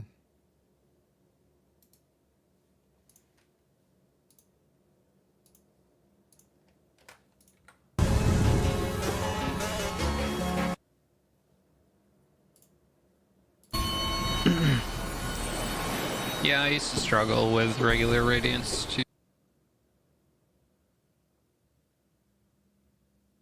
too. Like in speedruns. Like, definitely not an easy boss.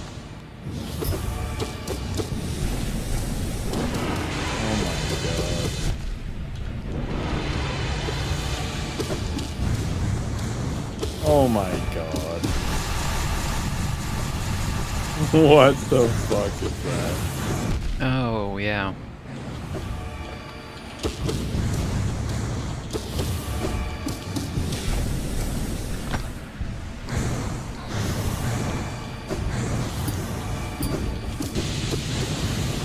That was too... Oh, thought that might have been too early. Konik, do you want to find a video and just link it in the Hollow Knight chat in my Discord? The perfect timing.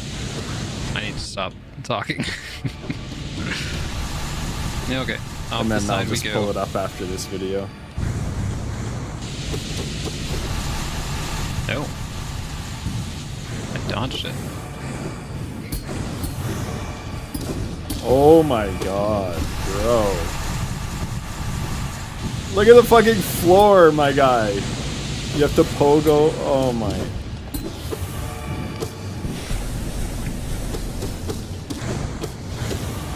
Or do the iframes, I guess. Get the...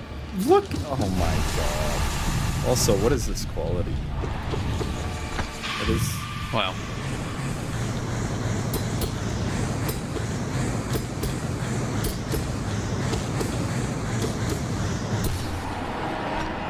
Okay. Gonna get 8 health for this, which is alright.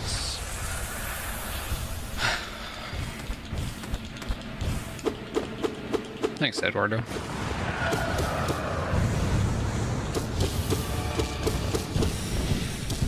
No, Bro, thanks. what the... Thanks, boss. He didn't get hit? No, thank. What is that?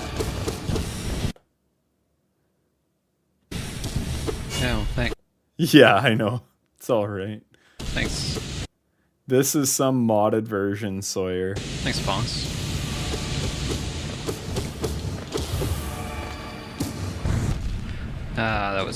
That was so bad. Ugh. Oh, really? That Oh, okay. that was so bad. Ugh. Okay, let's heal up. Triple heal. Wow, nice heal. Okay, so there is room to miss that.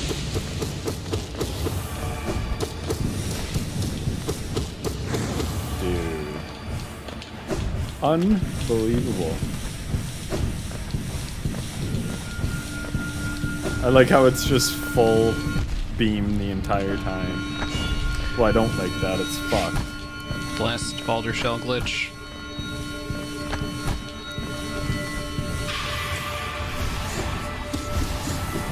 That is so F. Okay, if I don't get it this time.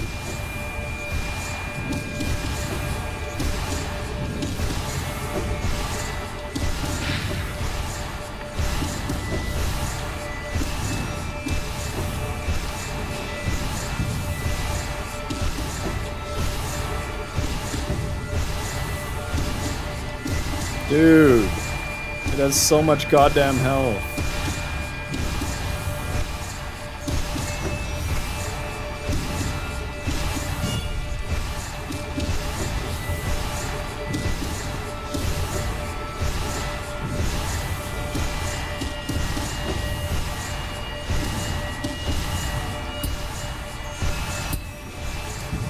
ridiculous. You have one platform and spikes fucking land on it. God. Bro. Yeah, like I was saying, if I didn't get it that time, it would have been pretty sad. What a fucking With 7 gamer. health, holy crap.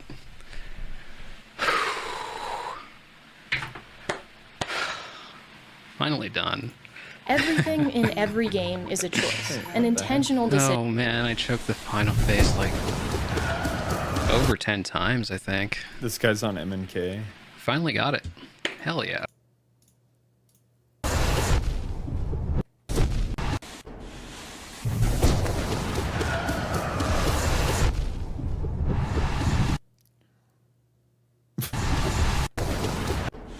What is this?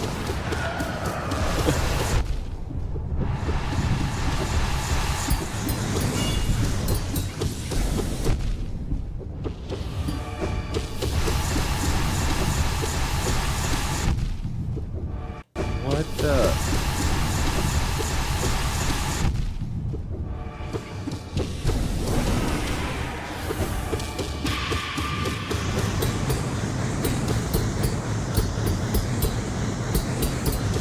How is this humanly possible? He fucking ripped that, dude.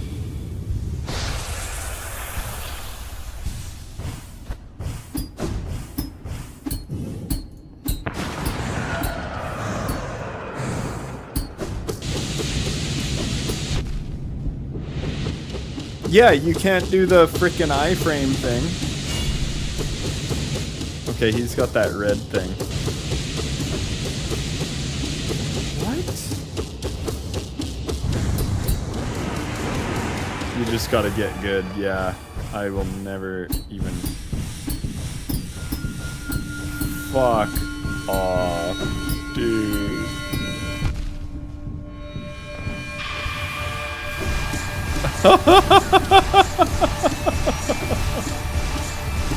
Oh my god. People never cease to amaze me.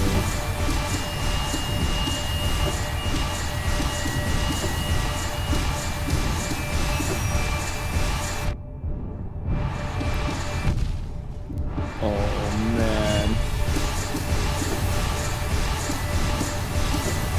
Can you imagine getting that close and losing? Oh my god.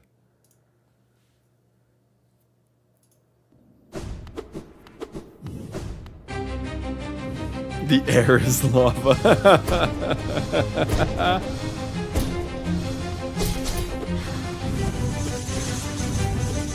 Wow. I like his little alien character, dude.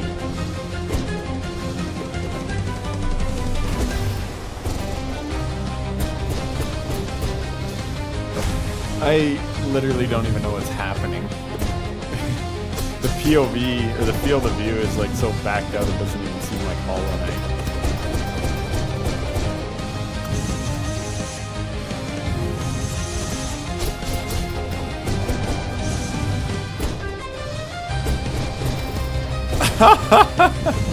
What the shit?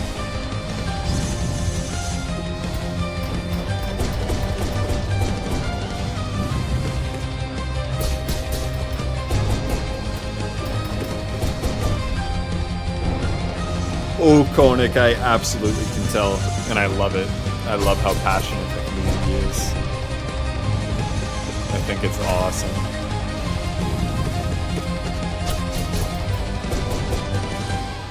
I've only seen a little taste of the community, but you can just, yeah, see their love for the game.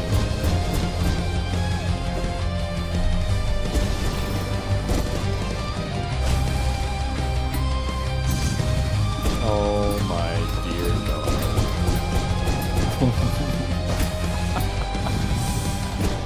Oh my god, dude.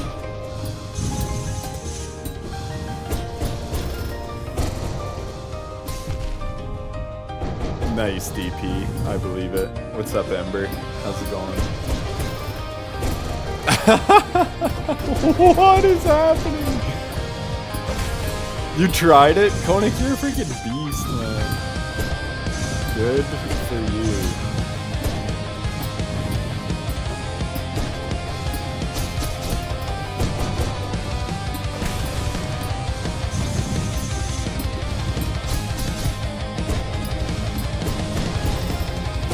Holy shit. Dude, getting to phase 2 is an accomplishment in itself.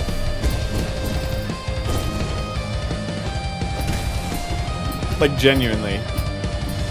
I obviously wanted to beat P5 yesterday, but just kind of ran out of time, and now I want to focus on my video.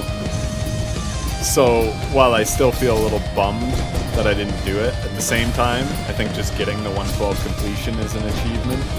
So I'm just gonna take that as a W and worry about P5 later. It does sting a little bit knowing I didn't, like, fully beat the game. But I know what's entailed. Like, I don't feel like I missed much content. Same goes for Sekiro. There's the boss rush mode at the very, very end. Like, I platinumed Sekiro, but I didn't do the boss rush mode. And you can't practice those bosses. That's the one thing. That's why I'll do P5 before I do Sekiro boss rush, because you can't practice those. So you get to the very end, and then you have to learn a moveset you haven't seen before. Where at least with this, I can practice Nightmare King Grim, I can practice PV, and then once I get to the end of Pantheon, hopefully I beat it, but if I don't, I could also practice Radiance, and then like put the work in and get it done. So yeah, like I felt like I still got a full experience with Sekiro, even if I didn't completely beat everything the game has to offer, and I feel the same with Hollow Knight. There's still so much more I'd like to play and do. That was crazy. But getting 112% on my first clear felt good. Yeah, it is very fair.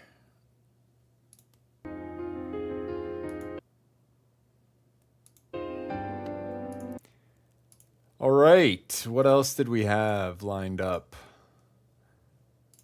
Garama! So we got this Moss Bag one, pretty much everything we know about Silksong. So if you don't want spoilers,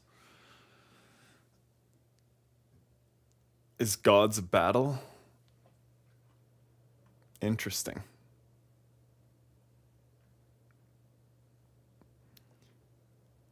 All right, Konik, thanks for sharing those videos. If anyone wants to stick around and watch what we know about Silksong, feel free. It's all going to be... See Rays. Oh, yeah, you guys are diehards. That's awesome.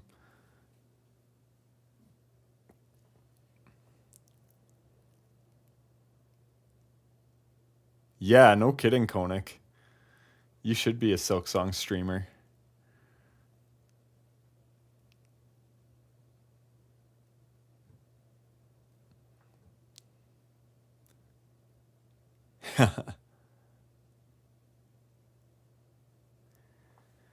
The thing with this is, now that I've seen the lore,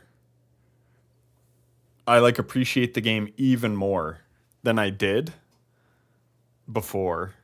And like, I already appreciated the game immensely. So now I kind of want, yeah, I don't know. I just want to see what this video is about. So I sort of have some idea of what the story may entail, because I feel like I'll appreciate it even more. So that's why I'm watching this video. But yeah, 100%. If you guys want to leave, feel free. And yeah, I'm going to be working on the video. Like, I'm going to watch this, and then I'm going to get straight to work on my video. Hopefully it's out Thursday, and then I'll be streaming Silksong. But again, I understand if you guys don't want any spoilers, then you're not going to be watching me. So I just want to say thank you for the fun streams we had this past week. It was a blast.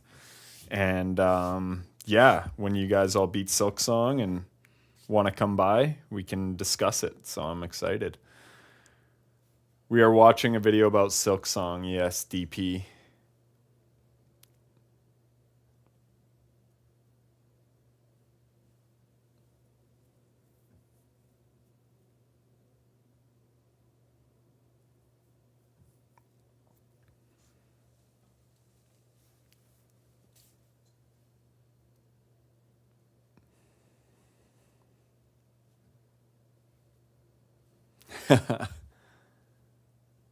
Oh, I appreciate that, DP. All right, my friends. It has been fun.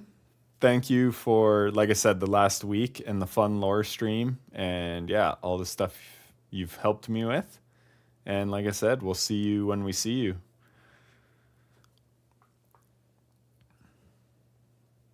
I'm going to watch this and end stream anyways, so the stream would only last another hour. Like I said, I'm really excited to dive in on my video, so I'm going to watch this. You guys all stay well. Enjoy Silksong. I'm so pumped for you guys because I'm already a massive fan of this game after 1 week of playing it. I'm just enamored with the world and everything around it, so I can see why you guys have been so hyped for so long for Silksong.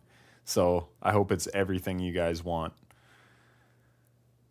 And yeah, I just hope you enjoy your time with it. So with that being said, all you guys, I'm about to start this video. So please peace out. Sean, wow, with the 5 gifted. Damn, bro.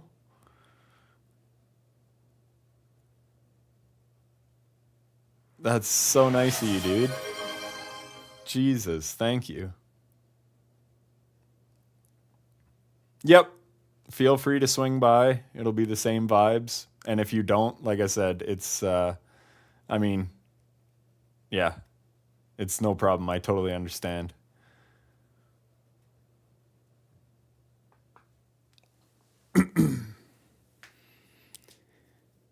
But like I said, when you guys all come back, and yeah, feel free to post in the Discord too about Hollow Knight stuff. I started a spoilers channel as well.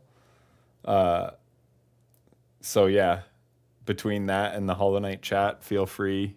Like, yeah, I just love talking about this game, learning about this game, sharing the game with you guys. It's been a ton of fun. So, and wow, yeah, thank you so much, Sean.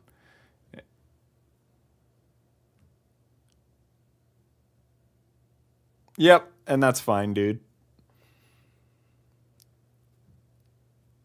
We'll be playing this game quite a bit, I'm sure, and we can even just talk about Silksong even if I'm not streaming it. I plan on playing Battlefield in October, so we can just shoot the and I mean, that's not 3 months away. Either way, I'll be playing lots of games, and if you want to swing in and talk Silksong, I'm happy to do so. Okay, sounds good, Konik. Perfect.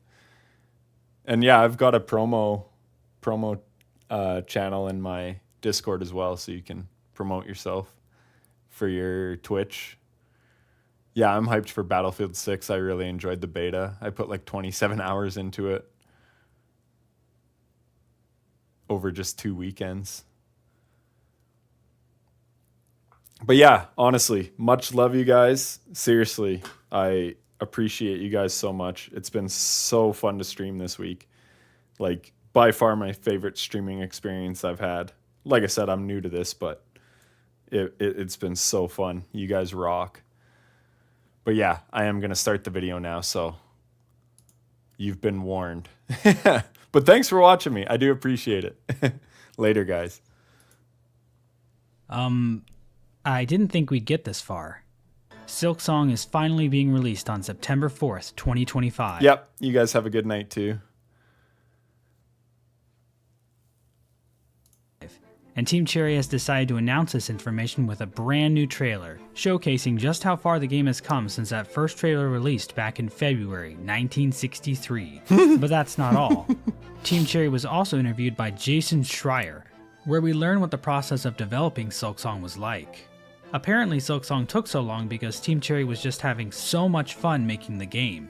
In other words, Silksong was literally stuck. So much fun making the game. I hope y'all have left because I'm going to be checking that map. In other words,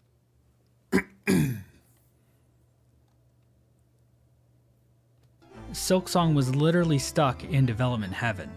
In fact, in other words, Silksong was literally stuck in development heaven. In fact, Team Cherry enjoyed working on Silksong so much, they even plan to support the game into the future with more DLC as well. So if you were worried we'd have nothing else to wait for after September 4th, you can put your mind at ease. But that's not all. At the same time the trailer dropped, Silksong was also playable at Gamescom 2025. What is Gamescom, you ask? I don't know, kind of feels like it's just E3 again, except it's in Germany. And Jeff Keighley is there. The Gamescom 2025 demo featured the same areas as the E3 2019 demo, but with a number of tweaks and changes. Quite a few members of the Hollow Knight community even had the chance to try the game out.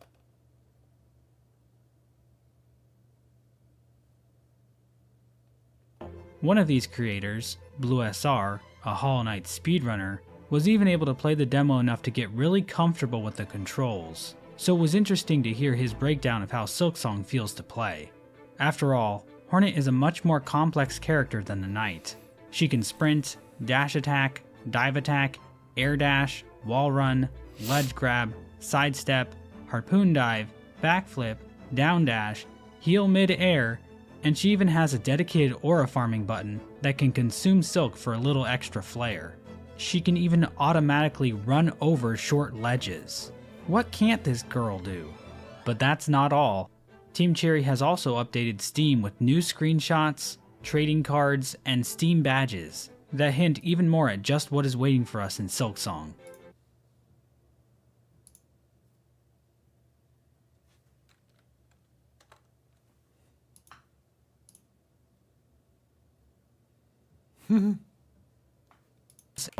Team Cherry has also updated Steam with new screenshots, trading cards, and Steam badges that hint even more at just what is waiting for us in Silksong. But that's not all. PlayStation uploaded a different version of the release trailer with 3 unique shots as well. But that's not all. The United Arab Emirates ban on crude oil originating from the Sudan is finally starting to impact the global crude oil trade market. So we've got a lot to talk about today. This analysis is going to be diving into a lot of different aspects of Silksong, from the structure of the early part of the game, to several of the game's bosses, to what I think is the overall story for the game. This is the last chance I get to discuss all this stuff before the game comes out. So I'm just going to talk about pretty much everything we know regarding Silksong's characters, world, and gameplay. I'm also going to be spoiling some late game parts of Hollow Knight too, so if you don't want to get spoiled for things, you might want to skip out on this one. In my previous analysis videos, I went shot by shot through each trailer, describing them in detail. But since a lot of the shots in this new trailer are similar to shots we've already seen in old trailers, I want to do things a little different this time. Let's start by comparing the old trailer shots from 2019 and 2022 to these new 2025 shots. It's pretty clear to see that Silksong has changed a bit over the last 6 years. Everything looks more vibrant, areas are darker in general, and colors are more saturated. The most obvious difference is in Hornet's cloak, which is a more striking red color in this new trailer. But it's not just Hornet. Deep Docks looks more red, Farfields look more green, the steps look more brown, Greymoor ironically looks more green, the Lace 2 Arena looks more blue. It seems like almost every region has seen tweaks to its color space. Areas like Bellheart and Deep Docks also look much more dilapidated. Structures look more worn down and grimy, which seems to lean in more to the idea of Farloom being a kingdom in crisis. I'm a big fan of these changes, and I love the way the new trailer looks. It feels a bit more moody. But if you're like me, you're probably wondering where these areas are in relation to one another. This is something I've speculated about for years, and this trailer has finally given us a shot of Farloom's map. And this map shows off so much, it's kind of insane. Like I said, we really are spoiling a good chunk of Silksong's early game, and this map is the main culprit of that. That said, I think Team Cherry tried their best to mitigate the spoilers. I'm pretty sure Team Cherry manually placed these silver and yellow pins to try and cover up certain points of interest. But even with that, there's still a lot of information to be gleaned from this. So let's use this map as a vehicle to talk about the various regions of Farloom one last time before the game releases. The starting area, shown off extensively in the demos, is Moss Grotto, which is partly cut off in this map. That said, the layout looks nearly identical to how it looked in the demo. We can see a bench pin on the map, which corresponds to this bench found in the ruined chapel. On the edge of the Moss Grotto is Bone Bottom, Silksong's equivalent of Hollow Knight's Dirtmouth. There are 2 pins here, one for a bench, and another pin with a rosary on it. likely a shop. There's probably another pin here too, but Team Cherry has covered it up with a map marker. Above Bone Bottom is a giant chasm, the same one Hornet fell from during the game's opening cutscene. We'll examine that a little later. Another point of interest is this strange structure, which looks identical to structures found in 2 other regions of the map, Shellwood and Deep Docks. I believe these structures are where Hornet can find the Weavers, who each give Hornet a unique silk skill, but I'm going to save that discussion until later in the video. All I'll say for now is I would not want to shove one of those up my ass.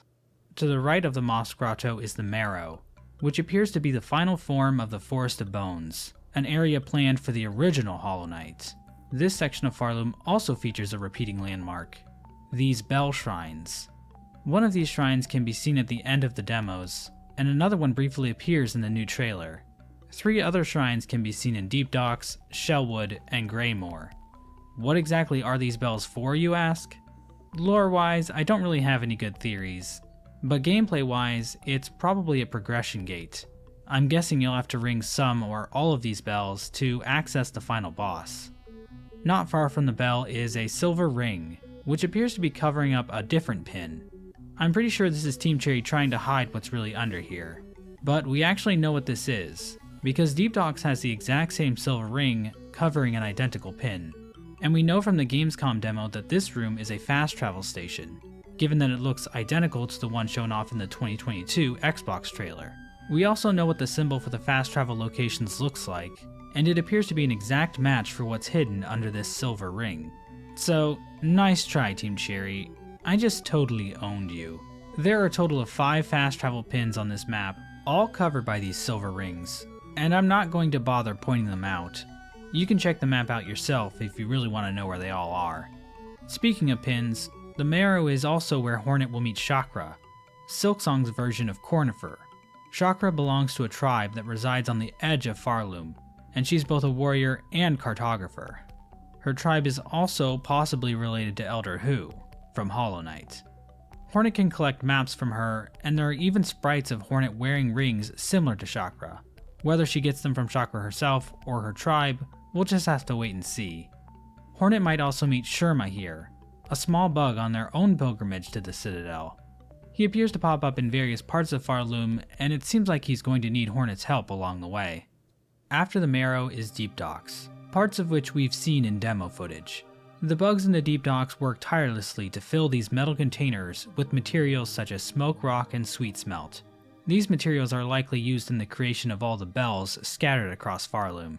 From a lore tablet in the region, we can see that their shipments are measured using music notation, and that their shipments are scheduled to the ringing of a bell.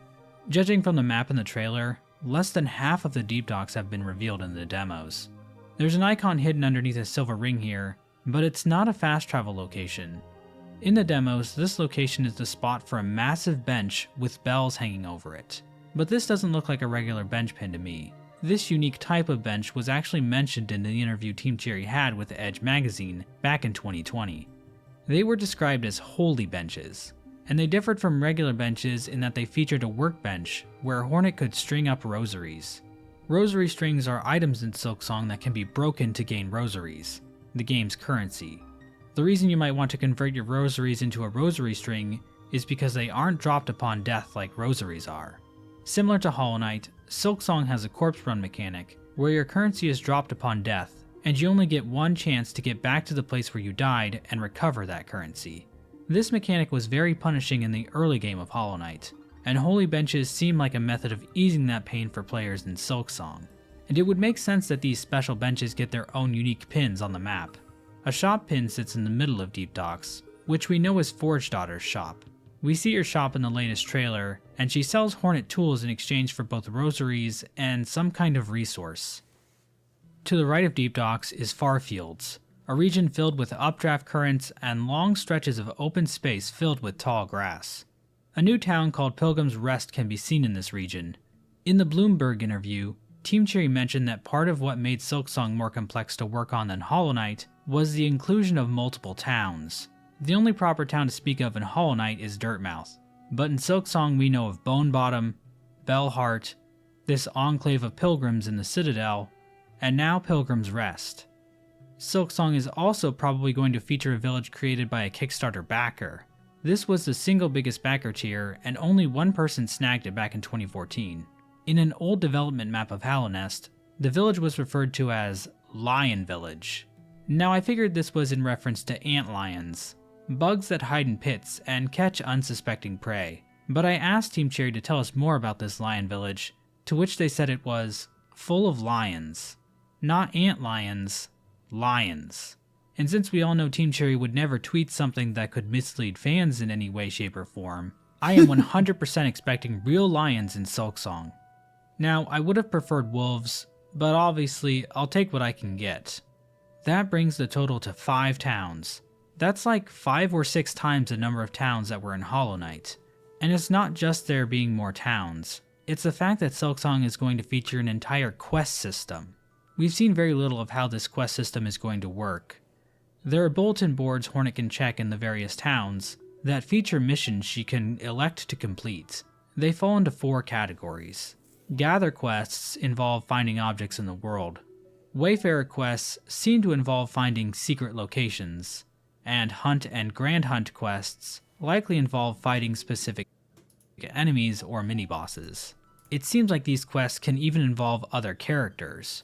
We've seen a few clips of Hornet fighting alongside Garmund and Zaza, who are basically like Don Quixote if the windmills he fought were actually evil. But we haven't seen any other NPCs help Hornet on her quest, and we just know so little about how quests will work overall. It's probably the biggest mystery surrounding Silksong's gameplay at the moment. Getting back to the map of Farfields, it appears the giant golem boss we've been seeing since all the way back in 2019 will be stationed in the lower part of the map. The map actually continues off to the right, but the trailer doesn't show us what's over there. At the top of Farfields is a deep chasm that goes up into Greymoor. Back in 2019, Team Cherry said Greymoor was the largest area they had ever designed. Unfortunately, the region isn't entirely visible on the map in this shot, so we can't tell if Team Cherry is lying to us or not. They also explain that Greymoor is infested with crawl bugs and dust roaches, and that the former tenders of the land have become haunted. The most noteworthy feature of Greymoor are these massive twin towers. It appears these towers store massive stocks of silk. It's said that the bugs of Farloom engage in the cult-like behavior of transporting silk to the Citadel, so it seems the bugs of Greymoor are in the business of storing silk, possibly so it can be taken up by the pilgrims to gain favor with the Citadel cast. Team Cherry has also stated that Hornet can scale a soaring warlord's tower at some point during the game, which might be referring to one of these towers, so it's possible that Greymoor is suffering under the influence of some powerful bug, who has taken advantage of Farloom's current state to gain power in the area. In the middle of Greymoor is an area called Halfway Home. We've never had an official confirmation on what the Halfway Home looks like, but I'm fairly certain it's this area. It looks like a Greymoor interior, and it gives off a more friendly vibe. If I'm right, then the Halfway Home is also the location of the recently revealed NPC character, New. New is some kind of weird snail-like creature.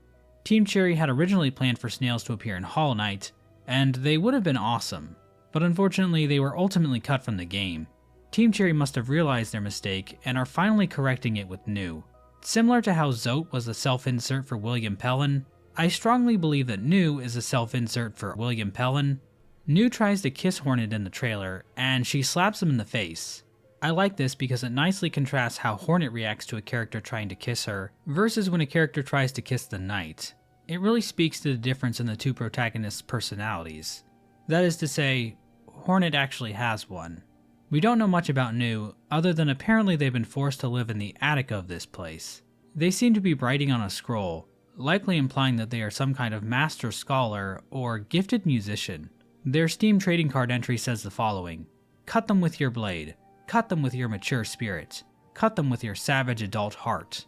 I'm not sure who the speaker and listener are supposed to be in this sentence, but I assume it's New speaking to Hornet here. The fact that New calls Hornet an adult implies that they are a child, which kind of makes the whole kissing moment a little more innocent.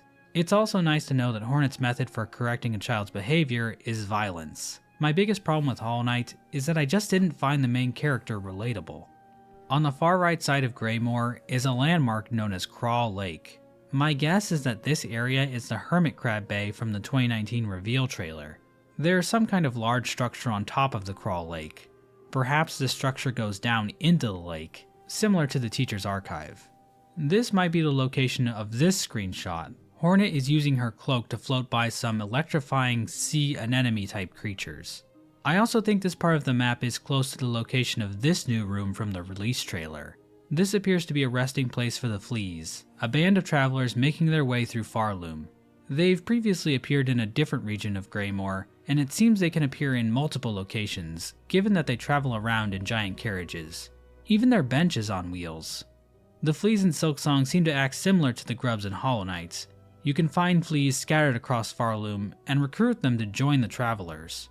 We don't know exactly what the Fleas want, but they can offer Hornet special foods and drinks, perhaps explaining the purpose of this bubbling cauldron. To the left of Greymoor is Bellheart, a tall, slender region filled top to bottom with bells.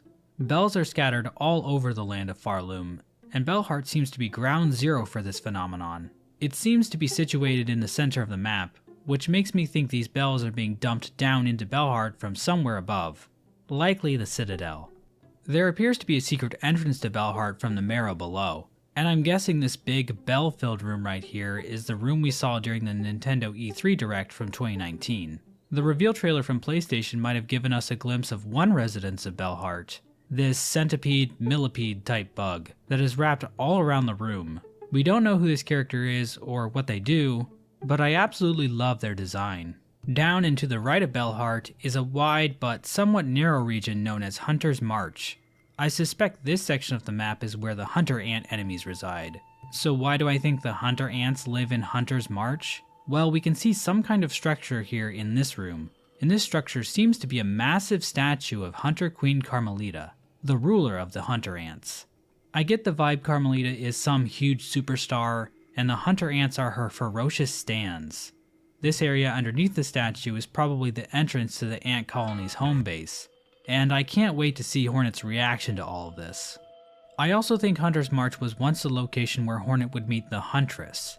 This character is described as an old predator, awaiting the birth of her children. She is also apparently very knowledgeable of Farloom's history, and she isn't a big fan of the Citadel caste that controls things. We just recently got a new clip of a creature that looks awfully similar to the Huntress. Some people think this is a different member of the same species, but I think Team Cherry redesigned the Huntress to make her look more like an actual predator. In the original clip, she's awkwardly sitting on the eggs of her children, in a very non-threatening way. She even has her back turned to the doorway. What kind of predator would ever do that? In the new clip, she rests on this really cool makeshift spiderweb-like structure. Her brood might be these small webbed eggs scattered across the ground, but I can't tell where this room is located.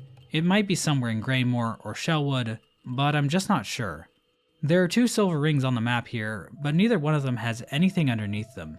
I assume the far right one is related to the ant colony home base, so maybe the one on the left is where the Huntress is. To the left of Bellheart is an area we now know is called Shellwood. This area appears to be a large swamp. A big question surrounding this area is the nature of these strange stalactites sticking out of the ceiling. But I think the name of this region might just answer my question. Shellwood is the material Zote's sword, Lifeender, is made from. It appears to be analogous to wood in the world of Hollow Knight. So I'm guessing these stalactites were originally a source for Shellwood, and their current state is meant to evoke images of deforestation. This is probably all a result of the Citadel, in a similar way to how Deep Dogs is forced to work hard sending material up to the Citadel, and how the farmers of Greymoor have let their towers become dilapidated. But that isn't the only plant life found in Shellwood. These white flowers also seem to reside in this part of the map, and we can see white petals raining down from the sky in several shots in Shellwood. Shellwood also appears to be home to some old stone building, but I'm not sure where on the map this place is. It looks rad as hell though. To the left of Shellwood are 2 areas which we can't quite identify. We can see the last few characters on the bottom area's name, which appear to read M-Ways, but the top area has no name. My best guess for the M-Ways is that they are this clover area, which you've seen in various clips and screenshots. But I don't think this guess is accurate. I have a feeling this area is further left of the Moss Grotto, not directly above it. Despite only seeing a sliver of it, I think I do know the identity of this top area. I believe this is the steps. a compound on the edge of Farloom covered in dust from the strong winds that blow near the top of the world. I think the steps serve two main functions in Farloom. First, it's a prison for characters like Grendel, a bug sentenced to life in prison for what he calls a little light thievery. Hornet can break Grendel out of prison, and I'll be curious to see if there are any consequences to this action. Are items going to suddenly disappear from various shops in Farloom? Will Grendel rob Hornet at some point? One thing I loved about Hollow Knight were the unexpected moments that caught you off guard.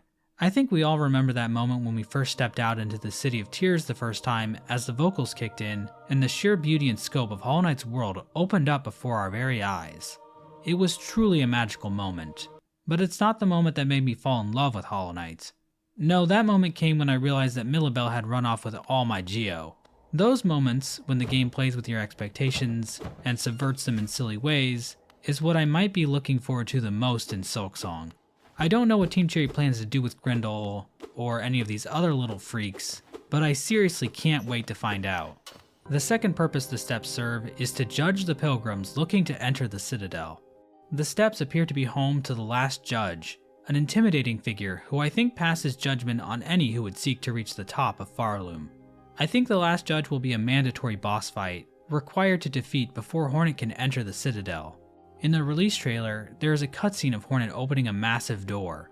This cutscene likely plays when Hornet first reaches the Citadel, and in the trailer, it plays right after a clip of Hornet fighting the Last Judge. Additionally, this boss has been given the spotlight multiple times, so he seems pretty important. So if the Last Judge is the final boss before the Citadel, it would make sense for him to be located close to where Hornet first fell, since the Citadel is likely not much higher up than the waste she was carried through. And that's it for the map. Nothing about its overall structure is that surprising, but my map from 2022 did get a few things wrong, like thinking the Marrow and the Bone Forest were two separate areas, and thinking Shellwood was above the steps. So I wasn't totally accurate. If you know of any fan maps that were more accurate than mine, leave a comment. I'd love to know if any better map makers are out there walking among us.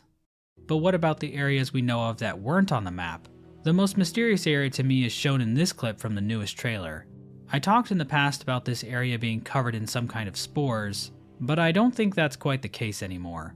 While I still think these things are based on spores visually, they function more like snowflakes. It wouldn't be the first time Team Cherry used something that wasn't snow to evoke the idea of snow. Hornet's masks in this shot are tinted blue, with ice particles appearing on them, indicating that Hornet will take damage in this room without some kind of protection. Another mysterious area is the Coral Gorge. All we can tell is that the area is very tall. I'm guessing both of these areas are further to the right on the map. It doesn't make sense for them to be below the lava found in the Marrow, Deep Docks, or the Farfields. And it doesn't make sense for them to be above the Citadel, since it's at the top of the world. In the Edge magazine interview, Team Cherry said that getting to the Citadel was only part of Hornet's journey. Once she gets there, the next task is to get to the top of the Citadel. So it seems like the map will probably continue going up even higher. The Citadel itself will probably have a few different sub-areas to it, such as Cogworks, the clock tower / music box theme level that looks like it was pulled out of Castlevania 3. Out of any level shown off in Silksong, this is the one I am looking forward to the most. I love the mechanical aesthetic, and the platforming here looks amazing. There also seems to be some university or school where Hornet will fight a trio of scholars. There's a furnace area, likely where all the bells are being manufactured. There's some kind of grand stage or auditorium, and there's like a big garbage disposal area for grinding up junk and other worthless trash. As far as I can tell, all of these areas are somewhere in the Citadel. And who knows, there might even be a few more areas, both inside and outside the Citadel, we haven't seen at all yet. The release trailer for Hollow Knight showed off every area in the game, minus the Abyss. But Hollow Knight also had to prove itself a bit more than Silksong. Silksong is going to sell millions of copies, no problem. Call the stream. So I was hoping it would be like some lore stuff, and we're about to get into enemies and bosses, and yeah. I don't really want to know. Citadel's plans, Lace's plans. I could maybe watch this. Before I wrap things up with my final lore breakdown, I want to rapid fire a bunch of stuff from the trailer and demo that didn't fit nicely into the other parts of the video. In the options menu, you can turn off Hornet's voice, so you aren't constantly hearing Shaw! and Adina! and Oh my god! while playing the game. I have no idea why anyone would want to turn this off. You can also apparently disable the HUD as well. This will be very nice, both for taking clean screenshots and footage of the game, and for people wanting some kind of hard mode variation where you don't know how much health or silk you have. It appears this game's equivalent of Hollow Knight's Dream Nail is the Needlin. The button didn't do anything in the demo, but I'm hoping this will work like the Ocarina in Ocarina of Time. It seems like crests can be upgraded, since the Wanderer crest in the recent demo has pips that don't do anything. Perhaps these can be upgraded into tool slots. It looks like the bind ability is much slower than when it was first shown off in the 2019 reveal trailer. It was blazingly fast before, so Team Cherry probably realized it made encounters too easy. The Moss Mother's boss theme has been changed to the song used in the 2022 Xbox trailer. The game now does this flashy slow motion effect at the end of certain enemy encounters. Lace can now get knocked into the lava during her Deep Docks fight, but she jumps right out and is fine. Try this at home, kids! If Lace kills Hornet, she looks up to the sky for some reason, almost as if she's looking for something. Not quite sure what this is about. Perhaps she is looking towards the Citadel? The old church in the Moss Grotto has been renamed to Ruined Chapel. This is huge. I'm planning another video to fully explain the significance of this, but I figured I should get this shorter video covering everything else out first. Team Cherry changed Hornet and Lace's dialogue to make Hornet refer to Lace as a child. We know that Hornet is actually an ancient being who has lived since the fall of Hallownest eons ago, so either Hornet is just calling Lace an immature young person here, or all that LaceNet fan art I've been seeing over on Twitter.com for the past 6 years is extremely problematic. Is it just me, or does this cutscene of Hornet reaching the Citadel look a little weird? It looks like Hornet is drawn in a different art style than normal. There is a noticeable evolution in Ari's art style over the years, but this took me a little by surprise. We see another cutscene in the trailer, this time in the art style I'm more familiar with, of Hornet training with a new bug, similar to how the Knight trains with the Nail Masters. Perhaps this is how Hornet can unlock needle arts for her different crests. I think it's time to finally dive into what the overall lore for Silksong might be. Now, full disclosure, I'm going to make some pretty big claims in this section of the video, so please keep in mind that I am doing a lot of speculation here. We just don't have enough details to say anything conclusively about this game's story, and I'm almost certain that Team Cherry has been intentionally withholding key characters and plot points from us. So take everything you're about to hear with a grain of salt. Farloom is described as a kingdom haunted by silken song. Hornet has been captured and brought to this strange land, and now she must ascend on a deadly pilgrimage to the kingdom's peak. But who exactly are the Citadel caste who rule over the land of Farloom, and who is Lace, the mysterious bug intent on stopping Hornet in her tracks? Let's start by going over what we know. Silksong is going to start with a poem called Farloom's Folly by conductor Romano. The poem reads as follows. They see your beauty, so frail and fine. They see your peace, woven of faith and toil. They forget your heart, bound in slumber and servitude. When you wake, they shall see your truth, a beast's nature bare to all. The game's first cutscene shows Hornet being carried into Farloom inside a cage imbued with a seal of binding. A glowing white fly comes down from the sky and lands on the cage, breaking the seal. As soon as that happens, strands of thread start to appear around Hornet. Hornet fights back and the threads engulf the bridge beneath Hornet and her captors. The bridge breaks and Hornet tumbles down a massive chasm, landing at the bottom of Moss Grotto. As Hornet climbs her way out of the Moss Grotto, she frequently stops to have what I can only imagine is a realistic depiction of a panic attack. Whether it was due to her time trapped with a seal of binding, the strange event that happened after it was broken, or plummeting down a deep chasm, something has drained Hornet of her energy. After defeating the Moss Mother, Hornet collapses, but is seemingly rescued by this church keeper, who teaches Hornet some kind of song. Hornet then begins her journey through Farloom. In Hornet's way are many hostile bugs who give off silk when hit, and threads can sometimes be seen above them when they are killed. It seems that these threads always point back towards the Citadel, with threads in the Moss Grotto and Shellwood going to the right, threads in the Farfields going left, and the threads in Deep Docks basically going straight up. The Pilgrims of Farloom also fanatically collect silk, to the point of even attacking one another, and carry it to the Citadel in some strange ritual. Hornet is eventually confronted by Lace, who mocks her, offering to kill her to save her from the suffering she would face above. After this fight, Hornet finds a bell shrine which we can only assume does something. Hornet will also meet Weavers along her journey, who will give her special skills to help her overcome the challenges she will face ahead. According to Hollow Knight, Farloom was likely the Weavers' original home, but there don't seem to be many left here. Now that we've laid some foundation, let's start breaking some of this down. Let's start by talking about the Citadel cast and the nature of Farloom itself. In the arena where Hornet fights Trabio, we can see a massive model in the background. At the top of the model is a symbol seen all over Farloom, which appears to be a ball of silk positioned within a hook. Underneath this ball is a series of tubes that weave through these bulbous structures.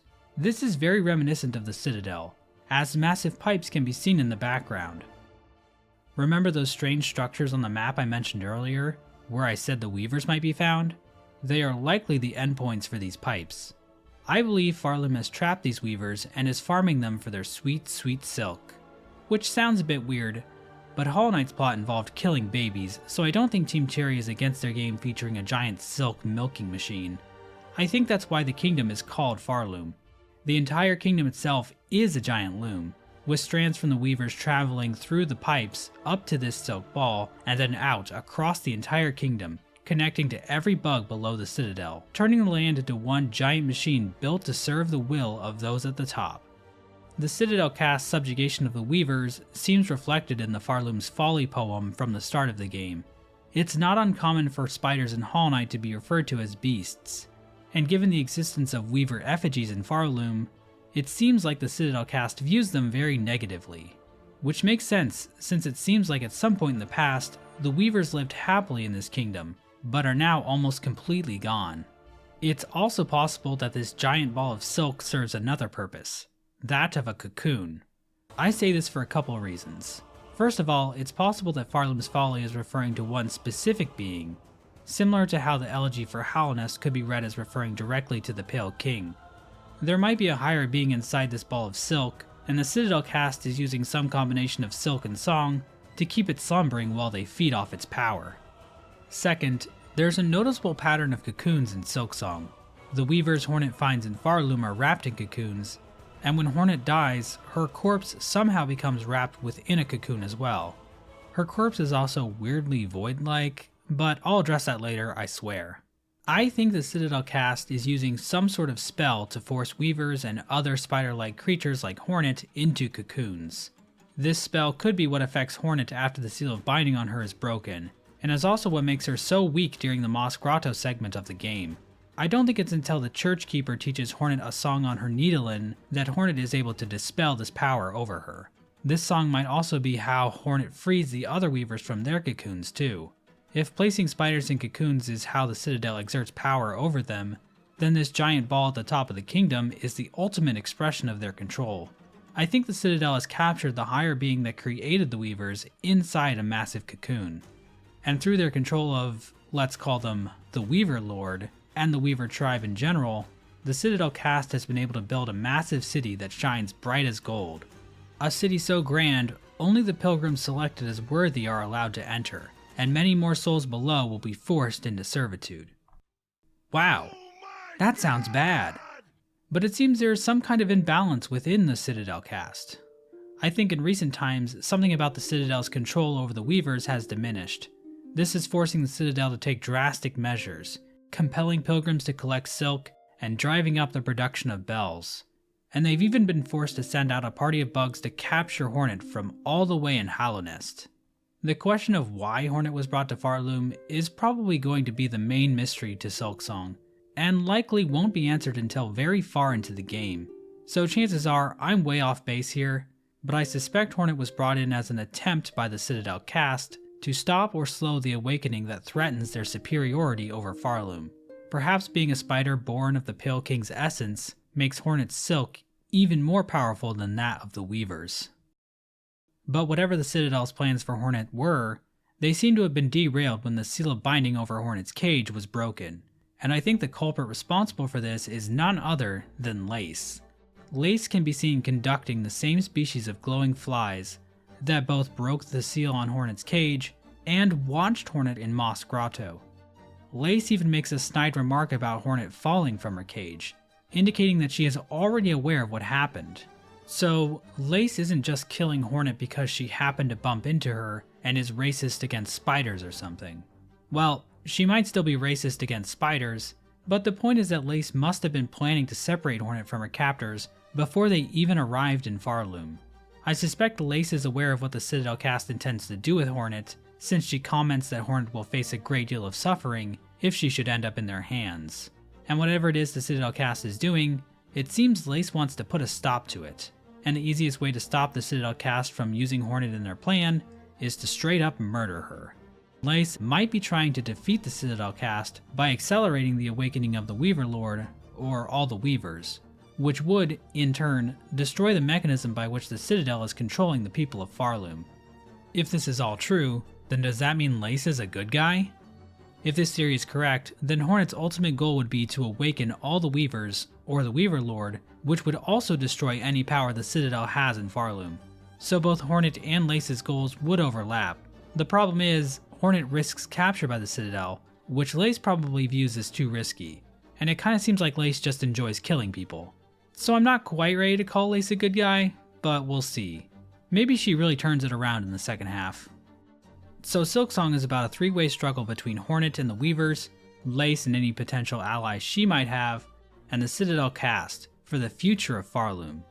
And do you know what the best part about this theory is? If Hornet does succeed, and Farloom becomes a safe place for Weavers again, that would connect nicely back to a piece of lore from Hollow Knight. The Weavers actually left Hallownest before the events of the game to return back to their old home. This makes a lot more sense if Silksong is actually a prequel to Hollow Knight. The Citadel cast is the reason the Weavers had to leave, and Hornet saving Farloom is the reason the Weavers can return. If Silksong is a sequel, then why did the Weavers leave in the first place? If it's because of the Citadel cast, why would they ever go back? Now this theory has its issues. First of all, I'm making a boatload of assumptions. What exactly makes Hornet capable of keeping this beast from awakening? How do we know for sure that this beast exists in the first place? How did the Bell Shrines fit into any of this? Who's this spider-like creature that's webbing them up? Did none of the Weavers in Hallownest think to tell Hornet about any of this? Is it really fair to say that Hornet and Lace can't set aside their differences, defeat the Citadel cast together, and move into a bell-shaped apartment together and play Scrabble? Even with these lingering questions and bold assumptions, this is the best framework I've ever had for making sense of what little we know about Silksong's lore. But we're not quite done yet. We've still got to talk about the very last shot of the trailer. The room this shot is set in is filled with void. We can even hear a droning sound similar to what is featured in the Abyss in Hollow Knight.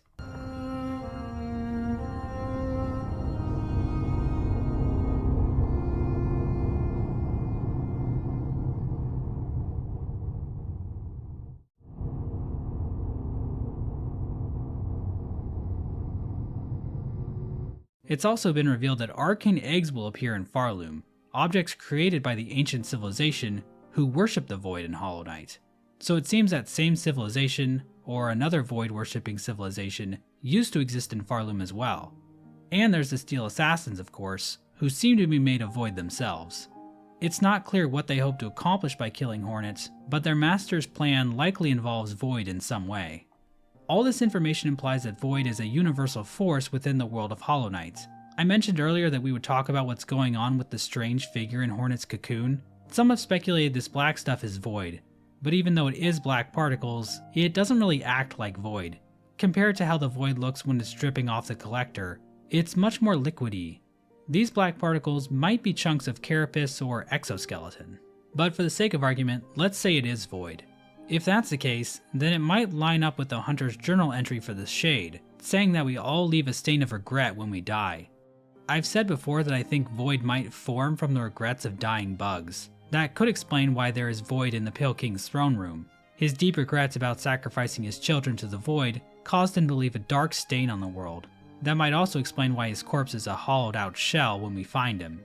It's not quite the same as Hornet, as her whole body turned black, but if this stuff really is Void, I think it's because Void can form from regrets when bugs die, not because Hornet was a Void being when she was alive. And if it's true that regrets create Void, then it makes sense that Void can appear anywhere, and it would especially appear in places where many bugs have lived, like in large civilizations where bad things happen, like Hallownest and Farloom, and my childhood home. In Hollow Knight, there was one object that seemed capable of neutralizing Void entirely, and that was the delicate flower given to the knight by the Grey Mourner. We've recently learned about another item that will be in Farloom called an Everbloom. The sprite looks almost identical, but I'm honestly kind of confused. We've been seeing these white flowers in a lot of various Silksong promotional art and footage, but they don't really look like the same flower. Are there two different white flowers in Farloom, or is there something I'm missing? It might be that Everblooms are what Seth is guarding, as Team Cherry describes Seth as being an ancient guardian granted with incredible strength. It would make sense that a flower called Everbloom would give someone a longer life, but Seth also claims he was chosen by a power called the Voice. The delicate flower never had anything like this, so I'm not sure if it's really the same flower. These flowers, which look more like white roses than the delicate flowers found in Hollow Knight, seem to grow from the light in the room where Hornet fights Lace the second time. I assume this light is coming from the giant magic silk cocoon at the top of the citadel, but why that light grows flowers, I'm not sure.